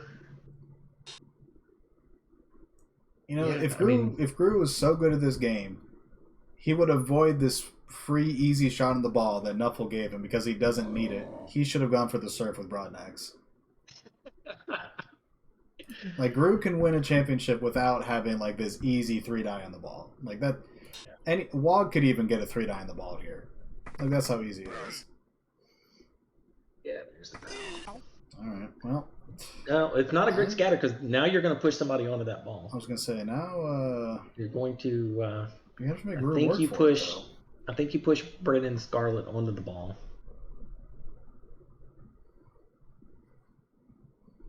Or you hit the guard guy. Interesting that Adams goes away from Veronica. Yeah, that's... You had tackle on it, but you're expecting... I don't know. We'll see what he thinks of. Maybe he's hoping the ball ends up there and... Yeah, this is onto the ball, and you're hoping to get it with Benny. Yeah. You've got strong if you can get it to Flinger. No, you're not scoring this turn. I think you have to. I mean, you've got a wizard against you. You've got, I think you move Aaron Jones and David Johnson waiting. You're not going to protect the ball. 3, 4, 5, 6. I think you move Aaron Jones down here. You go pick it up with Benny, and you throw it back to Aaron Jones at the Oh, bottom. Devin still can get over there too and help protect the ball. Yeah, you're So fine. he's got plenty of You got Well, 2 monkeys near the middle. You can take Flinger and like mark the backside of all these elves so they can't really go backwards easily. here's the fun part: is if you pick up the ball, Chase Garbers can actually run down the field now and get to the play before Andre Johnson can. Got a point. He doesn't have to run around Joe. Not that it matters much, but I think you put this guy right in the middle of the standing forehead. north of the ball. Well, I don't know. Or, I kind of like him right there because you block the lino, the ward answer, the lino. Not really a catcher, but I mean, both these players are agility 5. They're not really markable.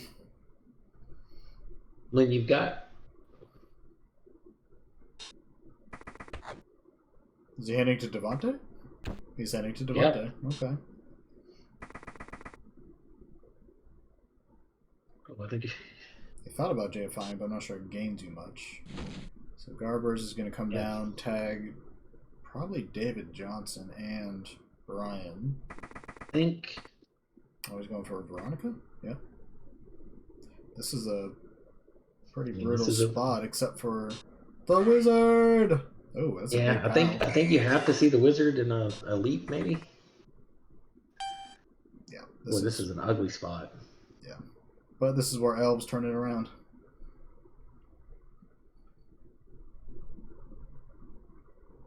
You're getting a 2-player fireball.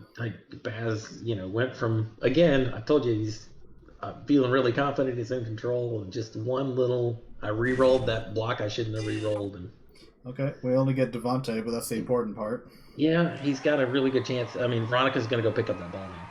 You've got diving tackle. You got double diving tackle. But you can only use one. Oh. All right. Stan Jones, the people's champ. Don't have a re-roll for diving tackle anymore. Do you pick it up with Stan Jones?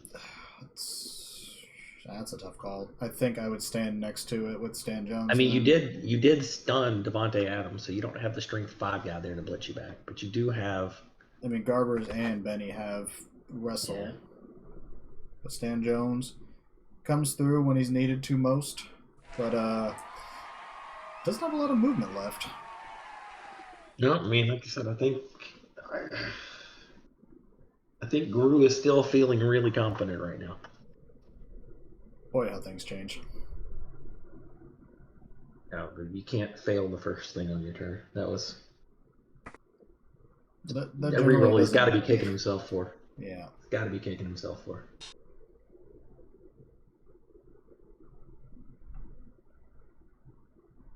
I'd have to go back and look what he was trying to accomplish. I mean, there was a gap there if you can get the blotched up gorilla down, but... Oh, yeah, I think he had a play for sure, but I think you have to let it go once it doesn't happen. I think you had time to let it go. True.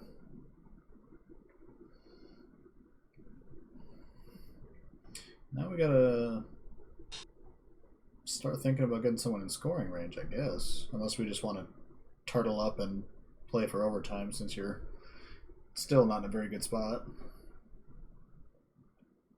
I mean, you can certainly take Shaq Lawson there, run him down the field, but I mean, if he pops the ball and picks it up and walks in, it's over. Yeah.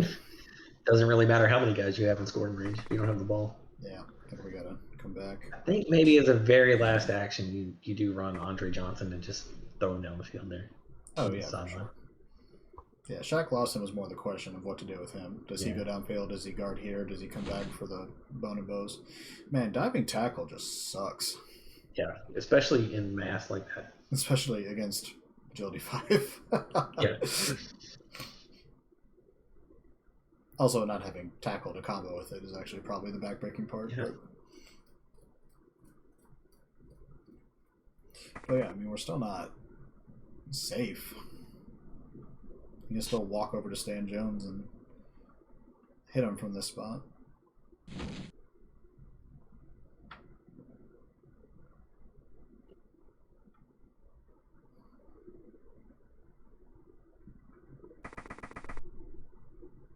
Makes it a little more difficult.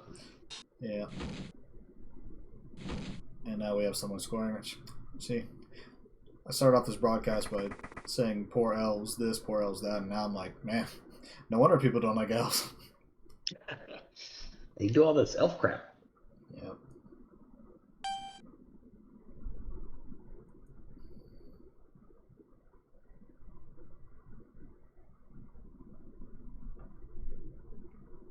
Got Chris McPayne with break tackle. True. So if you move Jake out of the way and get him down, you can actually just grab him out of the way. Well, Jake from State you got to Farm. take him down. Think we gotta go double team Andre Johnson. Do we have the movement?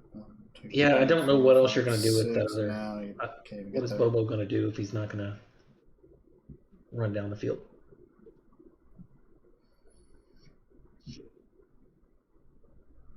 I think both big guys are pretty much out of the game until overtime. Assuming we get to overtime. Alright, so for Gru, what's our play here? I like. We've currently got a 2-die on David Johnson. I like taking Chris McPayne, trying to break tackle and hope you make the first roll of a 5, and then saving break tackle to maybe. Broad next going back for potential game-saving interception. I love it. Boy, Garbers really needs to get up to tackle.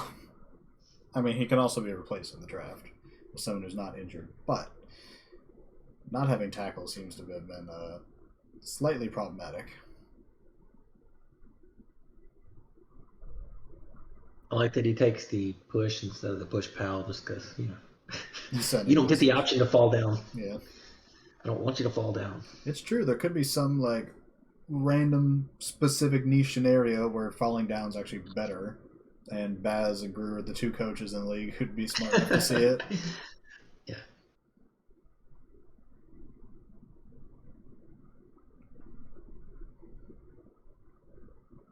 I think we got to go down. I think you go south. Yeah. You just block off that. You can't to the ball. give up a shot on a stand. No. That's fine too. You're still doing the same thing. Yeah. Although if we block Jake and grab him left, and then we've already used Benny. Damn.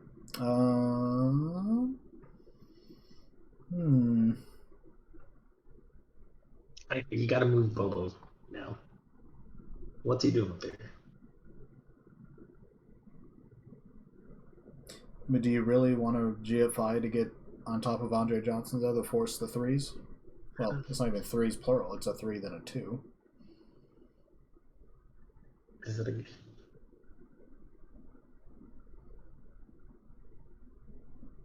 Yeah, I guess if you're going to go for the GFI, you're saving it, but...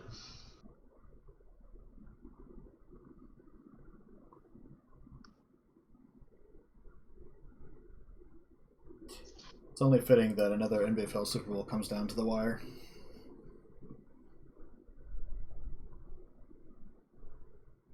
This is actually a very similar spot to how last season's Super Bowl went. I remember very clearly at the bottom of the field here, a lot of important stuff was happening. I don't remember the exact sequence, but I think Baz had to do a bunch of dice rolls to get the ball and score very late to force overtime.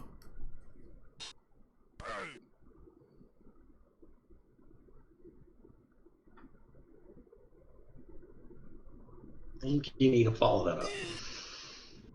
But what do I know? Well, staying there and marking 3 players isn't bad either. Yeah, I mean... Okay, goes to the GFI, gets it. We haven't blitzed, so we're still taking our break tackle blitz with McPayne onto David Johnson, maybe? Even Veronica? 1, 2, 3, 4, 5. GFI and hit Veronica. I mean, I don't love GFIing here, but when it works, it works. Now it's going to be difficult to get through the bottom. Yeah, you've got the sidestep tackle guy on the ball.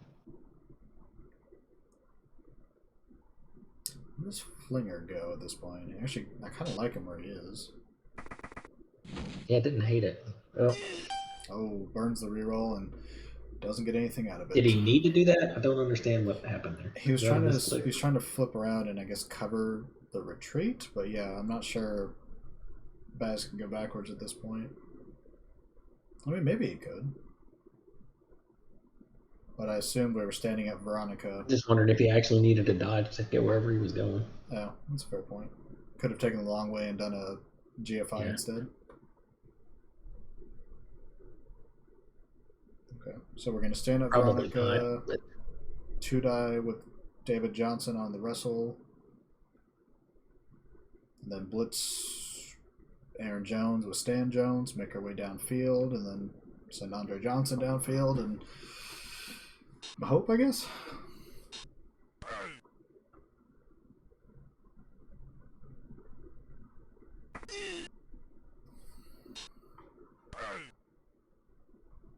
It's big. Although if he sidesteps down there, you don't actually have a path. Cut off the path, but I think he's going north anyway. I think you're going to dodge all those other guys out. How much diving tackle was? I don't think you even need to go north. I think you just go right one and then stay still. Yeah, I think you can pretty easily get the ball in the top middle of the field. Well, I'm thinking you don't need to because you don't have any coverage over there. If you just move right, you're not in a tackle zone. Garbers can maybe come around with wrestle, but you have so many players here still. At this point, you just send people downfield and keep the ball in Stan Jones' hands and throw it to somebody on turn 8 and hope for the best.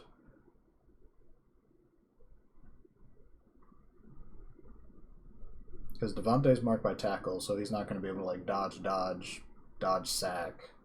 Garbers can come around with wrestle, but it's a negative 2-die. Doesn't have strip or tackle or anything. Well, the fun thing will be if Bass fails a dodge here. What does he do? Yeah, it would have been. Save those 2 rerolls for overtime, thinking that maybe it's okay, or do you? It would have been very useful to get a knockdown on Devin Still. He would have had 2 free linos to send downfield or do whatever with, but ye old stand firm. Best skill in the game. We finally converted Nelphine. Baz and I have talked to him for at least a year about using Stand Firm more on Lizards, and you see, he finally gets past the first round of the playoffs. Yeah. Only due to Stand Firm. He leaned into it this year for sure.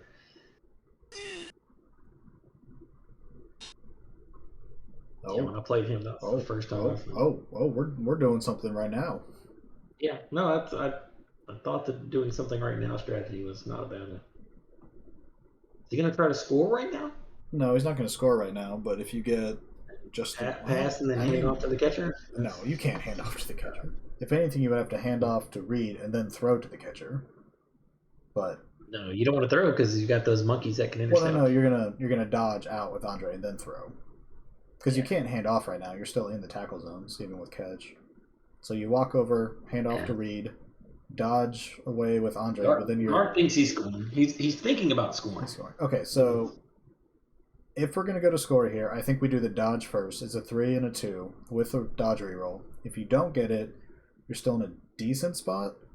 But if you went for the handoff first and then you fail it, all of a sudden the ball's in the middle of the field and oh my god, we're failing it and we're getting it. And here's the reroll. He's doing something. I mean, you can't I think he's going handoff. You can't just send him Or he's just going to move the ball down. He's just going to go to safety. But Broadnax, the GOAT, he's right there. And diving tackle's going to work this time. Yeah. Unless, it doesn't. He's going to fail the GFI at least. Very important, go for it. Time him out? No, that'd be... Well, you get to finish moving that guy anyway, so it would be a... That's fair. Because I think at this point you keep... so the Andre Johnson tying the 2 monkeys up. The game literally comes down to Joseph Broadnax making the play of his career. Best big guy in the league making his break tackle blitz on the ball. Yeah. No pressure, Broadnax. The guy does not have block. Does not have block. Does have dodge, but... It'll just be 2. 1, 2, 3, 4, 5, 6. Damn. I was going to say if we could try to get one of these apes over there, but even if you got the POW with Bobo, getting Grunabo over there is still a GFI. All right, well, let's stand up our You would hit with gorillas. Grenoble. I think you hit with Grenoble. But no, you don't want to do anything until you get, because it's sidestep. You want to make Right, sure I was thinking of trying to get a 3-die, but we can't even get it within range easily. Yeah, no. That's the flip sort of timed him out. I mean, you could just take the 3+ dodge, which is what he's going to Oh do. my god! You're making 3+ dodge to make sure. Oh no, Broadnax! Oh yes, Broadnax! Oh yes! Yay! I gotta cheer that. That's a cheer. Oh cheer, crowd. My god!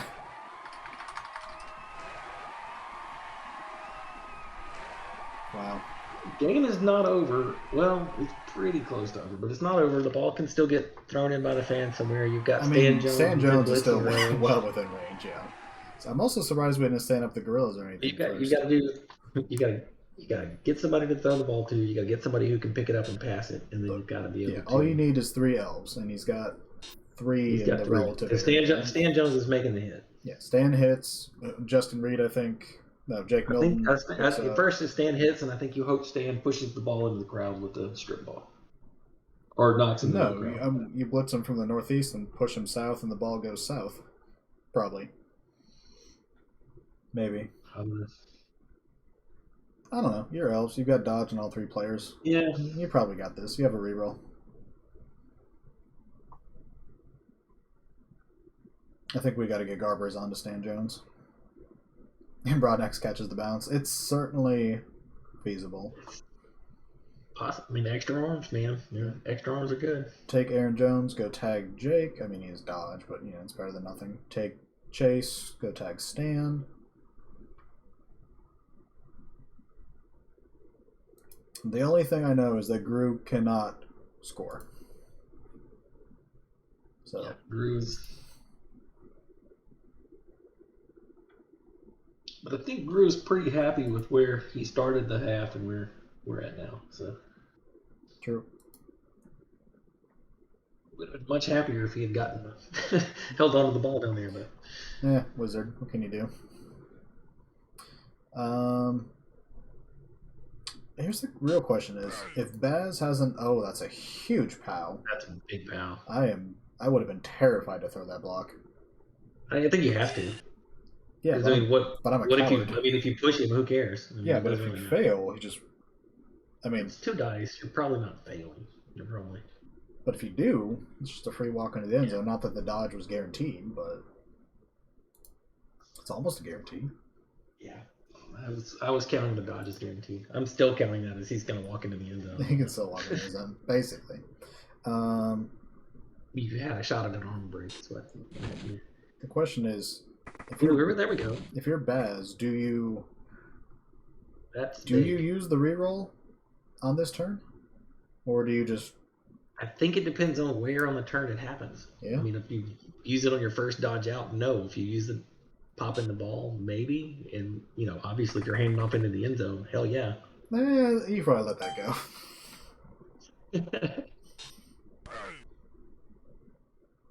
Starting our turn with a 2-die block. Yeah.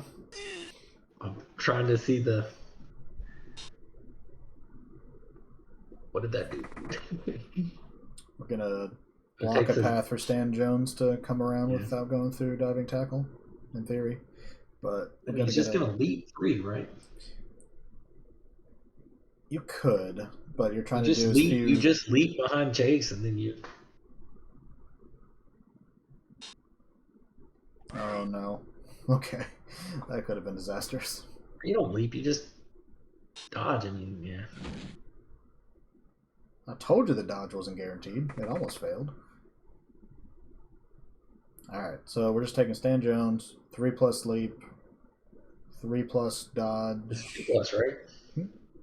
2+ leap, 3+ dodge. Right? 2 die on the ball, knock it down. Jake Milton gets it, tosses it to Andre Johnson, and we have our 2-time defending Super Bowl champion, the Houston Treants. I really don't like moving the catcher first just because I guess if you scatter the ball into the crowd, even if you push it north and it bounces to Joe and bounces that guy goes in the crowd. You're not scattering it to the crowd. You're pushing it south. I hope it bounces to Joe and into the dead elf on the sideline because of the crowd. That's all I'm saying. I see what could go wrong.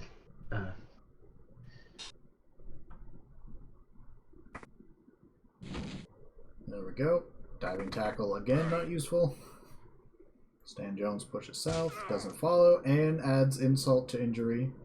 Or injury to insult. Oh, that's not a great spot, though. Let's go, Joe! Let's go, Joe! 1, 2, 3, 4, 5, 6, you pushed 7. him north, the ball goes to the crowd, and, Yeah, but then it goes like halfway downfield and ends up next to Chase Garbers. I've seen this script before. Uh-oh. Do we dare? You use the reroll. Oh, God. 3+, and then you have to make some... 3+, then a dodge, then a movement. It's still like a 3+.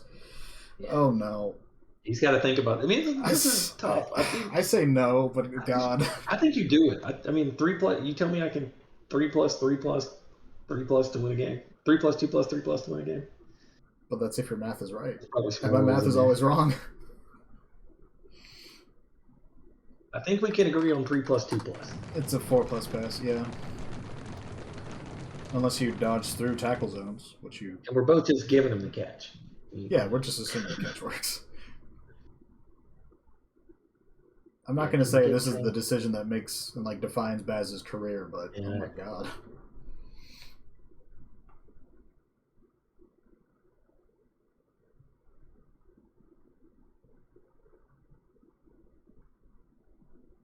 Can we get like a poll in the chat real quick? Can we? Yes. Can we get like 10 seconds? I mean, you got a 4-minute turn. Take all 4 minutes. Take all 4 minutes, yeah. Oh man. I think I don't do it personally, but man, is it tempting. I think I do. I mean, I can win the game with my dice. He's going for it.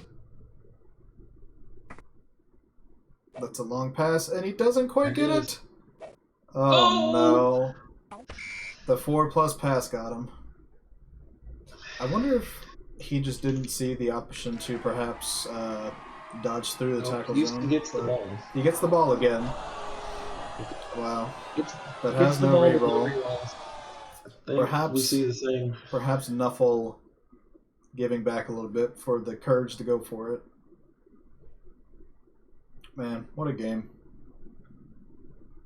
I guess at this point we just need these two teams to meet again next season. No, we don't. No, we don't. I mean, this is like Happygrue 2. Like this is like a boxing fight where, two heavyweights go in and it's a great battle. And you always have to have a trilogy fight. There's always a trilogy fight. I don't know what the Amazon stats are saying right now, but usually you got to think if the Wood Elves are getting the ball, they've got a better chance to win. They don't have a reroll though.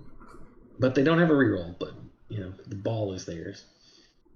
Damn. There's a whole lot of HE5 with built-in rerolls too. True. And diving tackle has not worked like a single time this game, so. Not even a factor. It worked once when it didn't work. It proc, but then the dodger got it. Yeah. There was once where the ape actually got to pretend like he was going to get to use it. Like he dove with the legs and the legs weren't there anymore. He got rope-a-doped. He said, "Sweep the leg," and the monkey said, "There is no leg." Oh man. Also, this game is taking forever. I could have hunted so many monsters instead. Yeah, I mean, you knew you were getting a long game when you had Grue. That's true. 2 hours into regulation. So. 2 hours down, 1 to go. We can get a quick score. I just, I don't care who it is. I just want a quick score. He said, "I want to go do something else." He said, "I want to look at that draft board." Wog.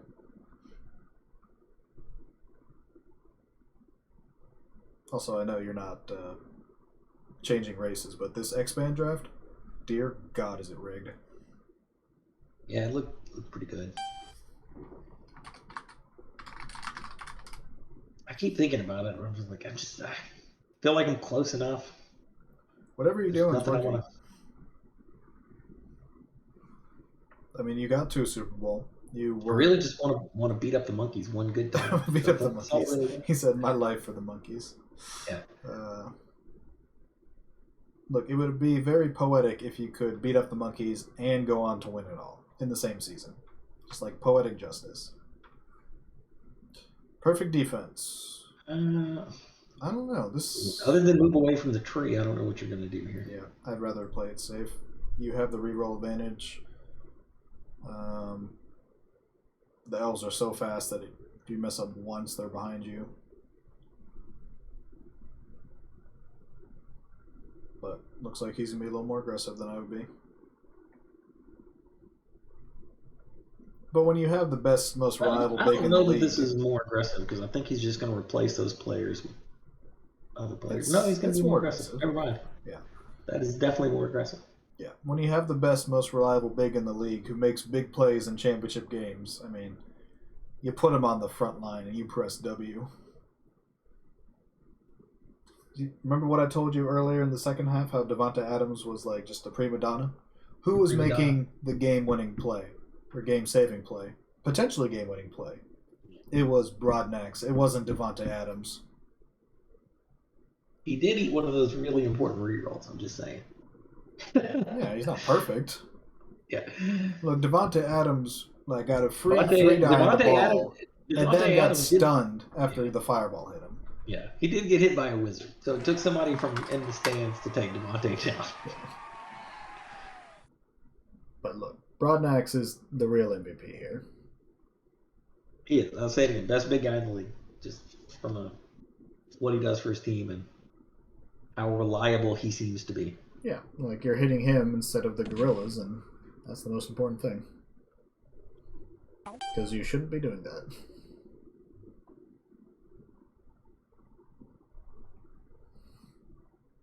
So now what do we do if we're the elves? Probably don't have a lot of free moves on the line, except for the tree, of course.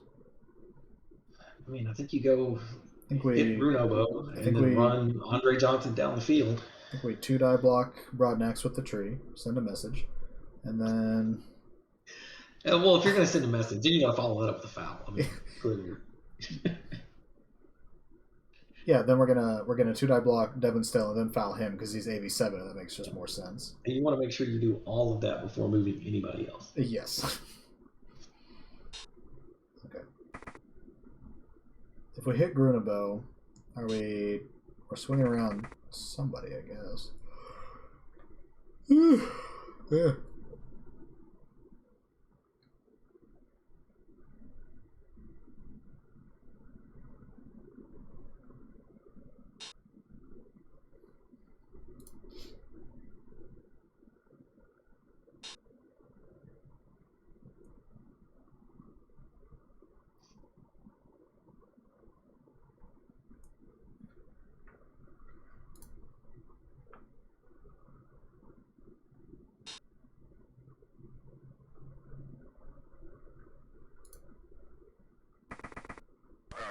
Wow, we're going for a 2-die on the blodging, sidestepping gorilla. Yeah, that's... What does that get us here? I don't know. I'm trying to figure out what that gets you, even knocking him down. That gets tackle off of Justin Reed, but what are we trying to free up Justin Reed for? No, because you've still got diving tackle on Justin Reed. Well, so, diving tackle has not worked all game. I'm not worried about it. So we're going for a 2-die on the other gorilla. Okay, now we have to foul at this point. You're going for the scrum. You're going for the foul, yeah.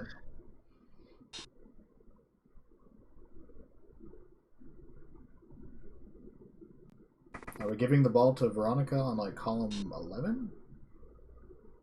Because I thought before we moved Justin Reed, we were going to make a cage right there.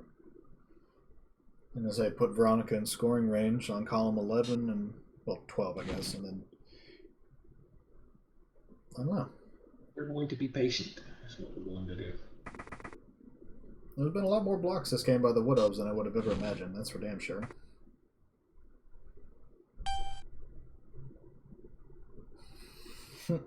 Cried with the big strategy. It's probably the only one Gru wouldn't expect at this point.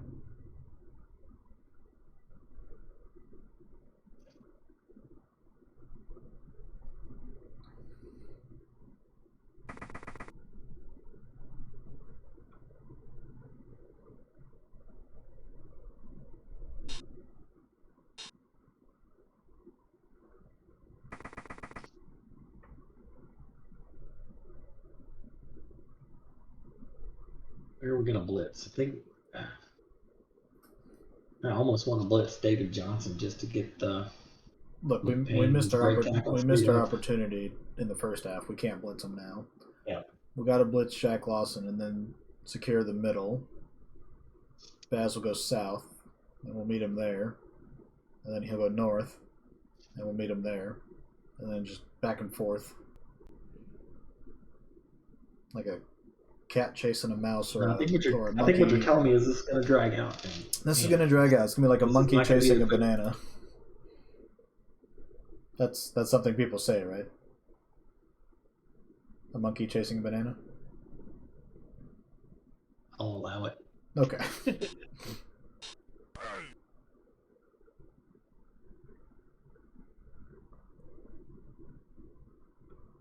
I guess it still kind of frees up. Big pain for next turn. To get blocked, apparently. Since Baz is all of a sudden like a blockaholic. I mean, how many is he up to in this game? Like 20? That's 28. Oh my god, it's like a new record. Yeah, it's give it up 43 is probably also a record. Yeah, he doesn't usually give up nearly that many. And only having 2 elves out is pretty impressive. But hey, elves companies do think I can do this all the time. Yeah, when they can't hurt you, I mean, screw it, let them block you. Centralize the frenzy again. Okay.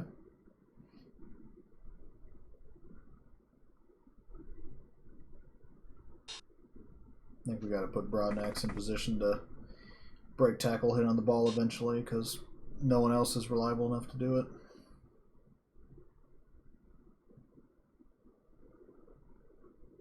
That is the problem. You've got the strength 4 ball carrier right now. Yeah, I mean, everyone else is scared of David Johnson, or I keep getting his name wrong. Stan Jones. Broadnax is scared of nothing. He's the hero that Gotham deserves. And the one it needs. Or something.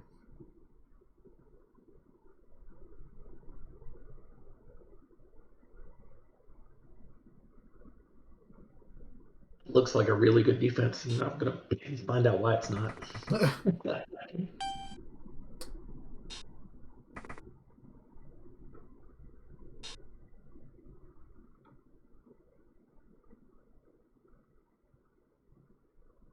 I mean, at first glance, I was like, oh, we're going through the orangutan at the top. And now at second glance, I'm like, oh, there's a much better path to the bottom. Yeah, it looks pretty wide open.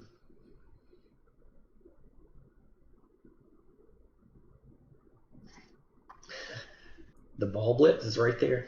I was assuming that was going to be the case. We've got a strength 4 blitz on a blockless Bonobo, but...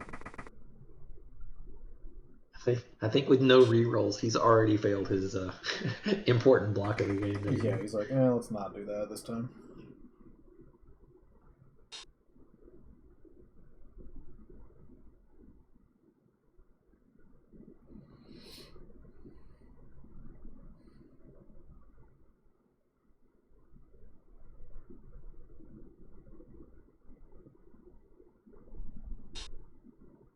Oh, here's the blitz. Oh, on Mr. Garber's. Okay. Oh. That's... Oof. Oof. Oh, big stun. Big stun.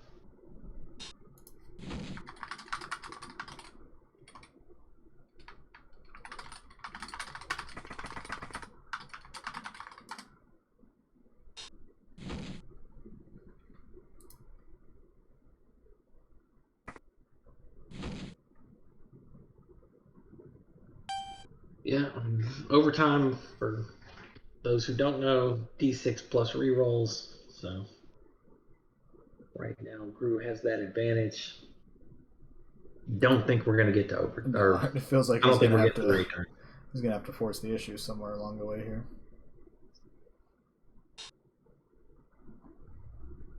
He looks badly out of position right now. Which he didn't the turn prior. Yeah. And I'm sure he won't as soon as his turn's over. That's yeah.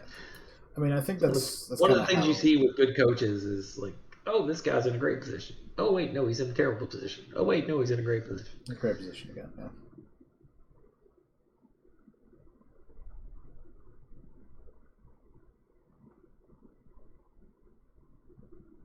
And it's going to be very easy for Baz to just go back towards the middle or even farther north if Gru goes all the way south again. Damned if you do, damned if you don't, I suppose.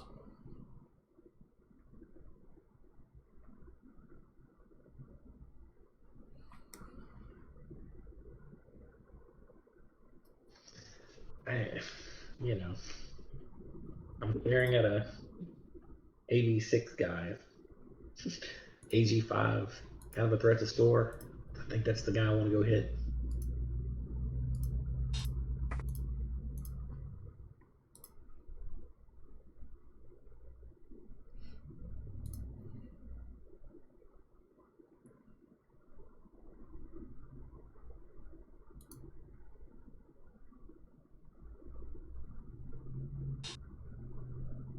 So I keep telling people, Braden, you got to use Broadnax. I don't think Gru is in a position to panic yet. He's got time. Baz isn't scoring next turn. He's still got to defend the ball from some pretty impressive monkeys. Those chimpanzees are still good. They're pretty good at this game. Surely the 86 guy. That's a stun. Not bad.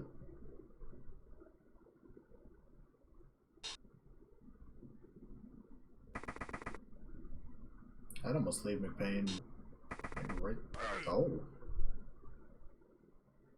I didn't realize we hadn't blitzed yet. You can't reroll that. What are you what are you stopping to think about?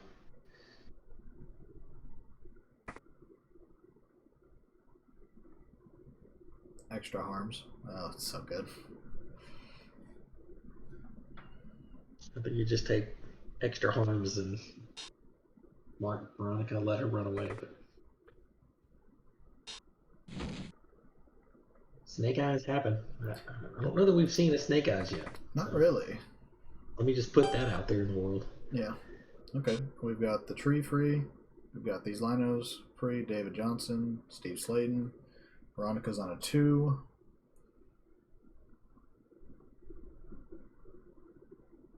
If we wanted to, we could really sideline Cage behind Garbers, but we have to knock him down. I mean, you can go hit Poobar. How far can you get down the field with everybody? I suppose, yeah, you could do that instead. You go through Poobar and then get further past Garbers and Co. Yeah, I mean, you're down there because you've got all these cells that aren't tied up at all. Because again, that stun on Devin still 87. Stun on him was huge. Yeah. I think that's what I do. I think I go.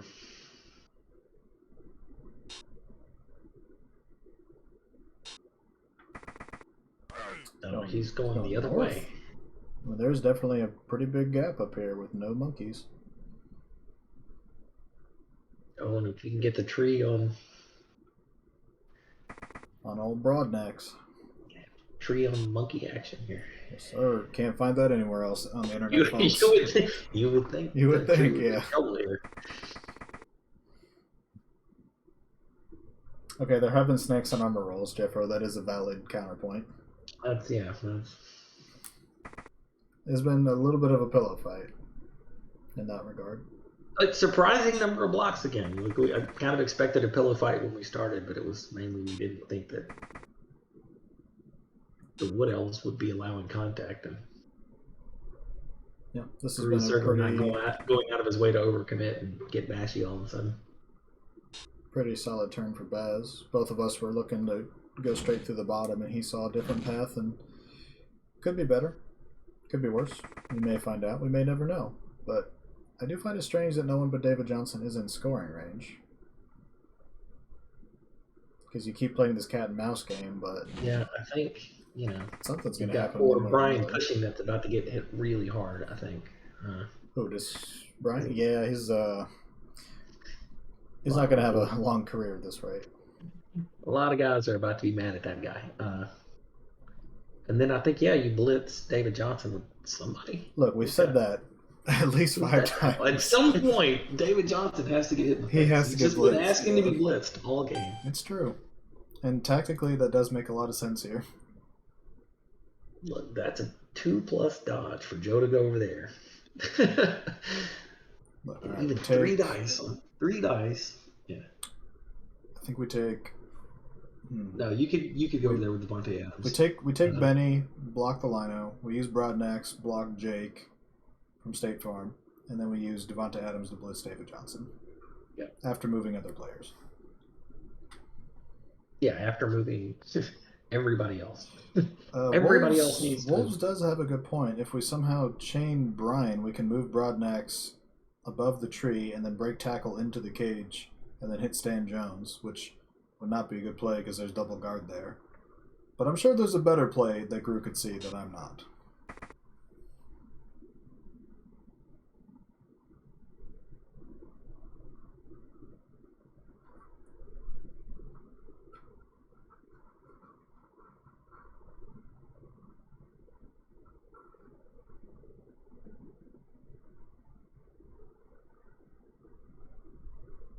I'm trying to look at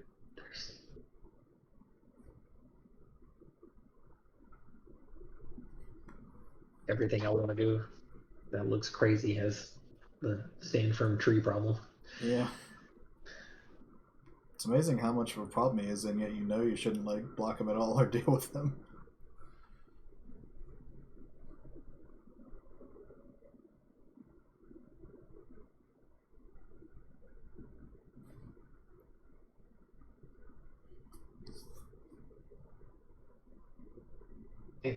I know we're saying David Johnson's in scoring range. Don't know if Baz is willing to take a risk on 2+ rolls with no reroll. True. On turn 4. Turn 7, turn 8, he's taking that risk. Turn 4, if he still feels safe, I don't think he's taking that risk.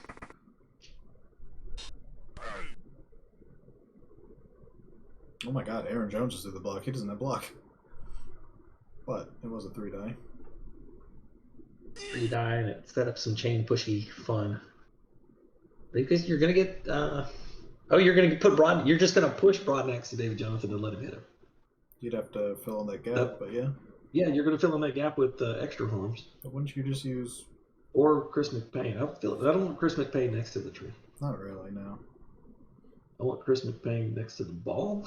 I don't know how that's going to happen, but that's what I want. Maybe you can blitz him in. You can blitz the lino in the back and stay next to the 2 guys, yeah. That's probably a good play. All right, you got to swing Chase up now. Yeah, you got to do something, and you got to do a little bit faster. I think you swing Chase up. I think that's the play, though. He's about to push Broadnax into David Johnson. Or he's not. Or he's not. I guess he's just he was trying to clear some of these players. Maybe he wants to put Chris McPayne next to the tree. I now assume he's just trying to clear some players away from the tree. Oh, you know what? He may be putting Chris McPayne next to the ball. Reasonable. Because you just walk him in there and then push him to the ball. Yeah. Nope, he's going next to the tree. That's what's happening. Push him onto the ball, yeah. I saw it way after Gru saw it, but I saw it. It's a step.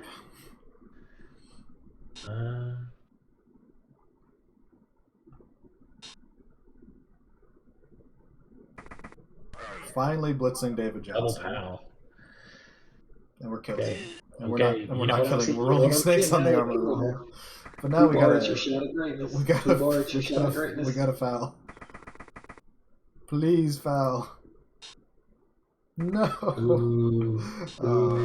Oh, he double skulls Broadnax. No. See, you should have fouled. So many mistakes for me. You've got a war dancer on the ground.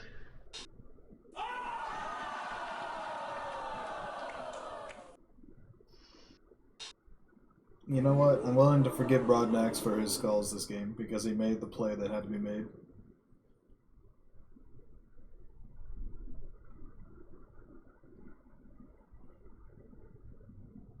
Yeah, game saving tackle.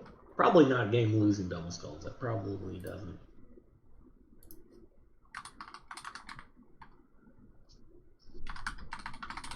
It gets poor Benny punched in the face pretty hard here, I think.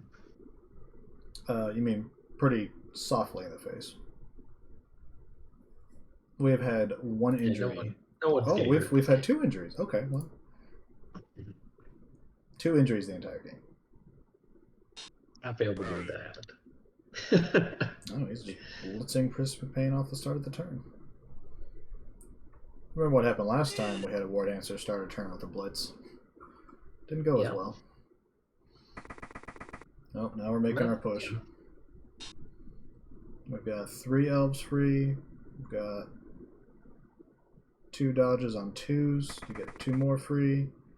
No reroll required for Stan to get in the end zone. With GFIs at least. This feels like a turn where Grue's going to have to make a dodge into a tackle zone for a play here. And it won't be with a strength 6 break tackle guy because he's laying on the ground. Yeah, I don't know how that happened. Well, this game is easy when you just roll 6s. Yeah, now you're dodging into a cage and it's 2 up. It's his choice. 2 dice uphill.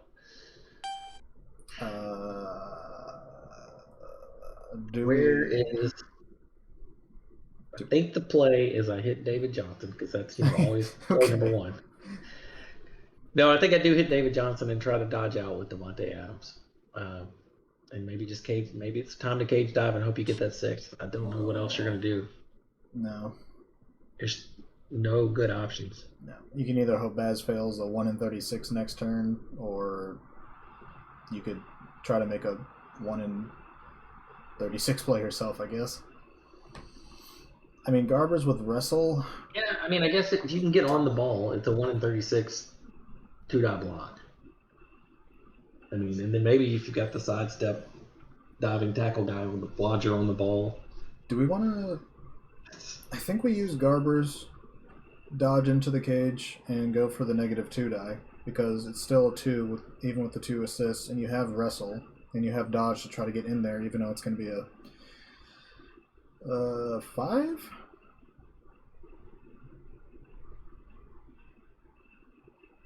I don't think you wall up here. I think you have to go for it. You don't have enough fast players to make a double column or anything.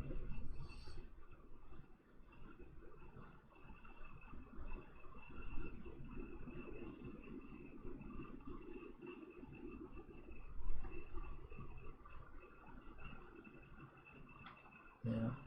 I'm not sure Devontae's a much better shot. Oh, well. I don't know that buys you much. Especially without the takedown. Yeah, I think if you're selling out for this one, you almost.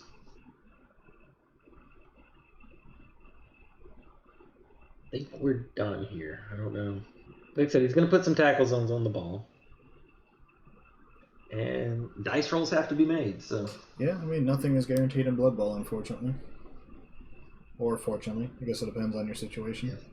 You might as well take extra harms and move him to column 6 and hope you can get the ball to him when Baz fails whatever he fails on his turn. I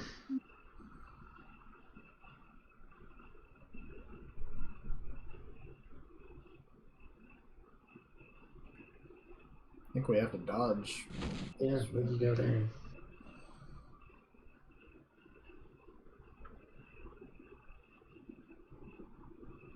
None of the options look great. No.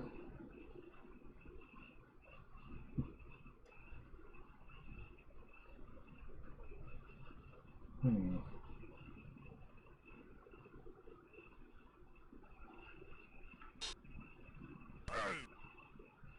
we finally hit David Johnson. Yeah. He'll die for sure now. No. He snakes again. Oh my god. It's just a pillow fight.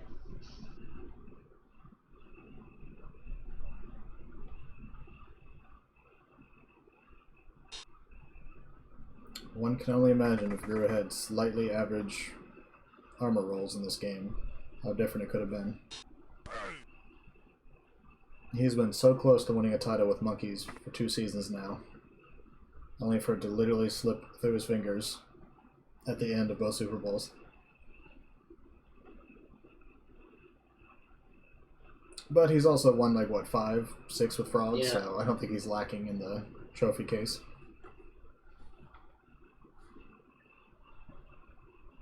But we really need some of these AFC teams to start booting Wood Elves next year. We need some more. Well, Astaflix is switching to Corn, Orc, Vampire, Chaos. So, I forget what he eventually went with there. He had a very long, confusing statement.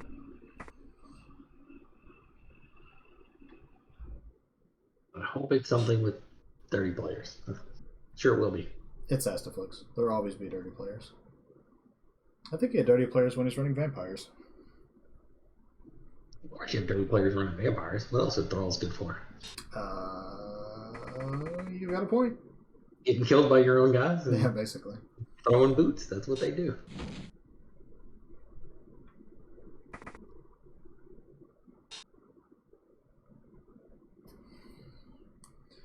I mean, at this point, it's just a. Yeah, I We're think it's blitzing just Garbers, right? Unless.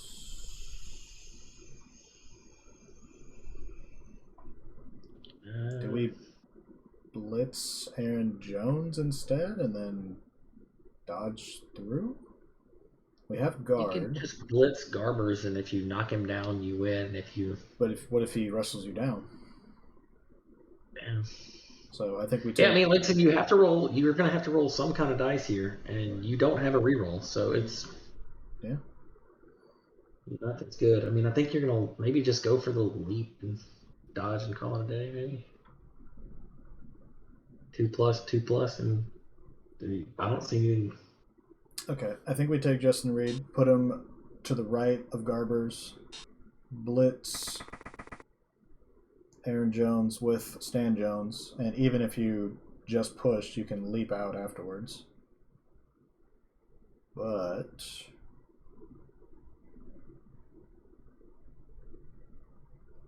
might be going a different route. As Group points out, he's got to roll dice with no rerolls. So. Bro, if he please score this turn. Yeah, I can't. My heart can't take this anymore.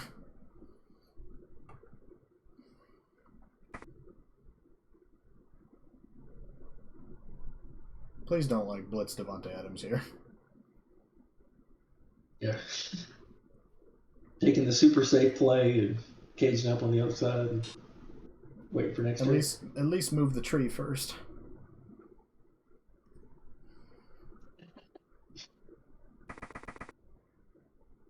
Okay, now I think he's going. You're punching somebody. Yeah. I think we go Aaron Jones, but he doesn't. He goes Garbers and pows him, so no big deal. Yeah, and then you follow. And then you follow, and yeah, then you follow and dodge. And then you roll snakes, and he kills himself. Oh, he made the dodge not harder because he's agility 5. Yeah. Yep. And that is our ball game. The Houston Treants are now the 2-time defending champions. It took some time, but they have gone back to back, beating the Grabbers both times. So tough loss. 2 overtime wins. So both really good games. Yeah. So coaching clinics, a bit of a pillow fight for sure, but hey, sometimes it'll be like that. yeah, no, it was definitely a good one. I think all the times I wanted to go hit an elf and it didn't happen, there was probably some positioning that I was left wide open and it would be a 4-1 game. Perhaps. All right, thanks for joining me, Dash. I know Archaean, Gark, and others were here, and there's going to be other people who watch this in the future. Good luck, and we'll see you next season, I guess. See you next season. Draft board soon. Let's get going. Yes, Thanks sir. as always. Thanks, Con. Good job. Have a good night, everybody. Night, everybody.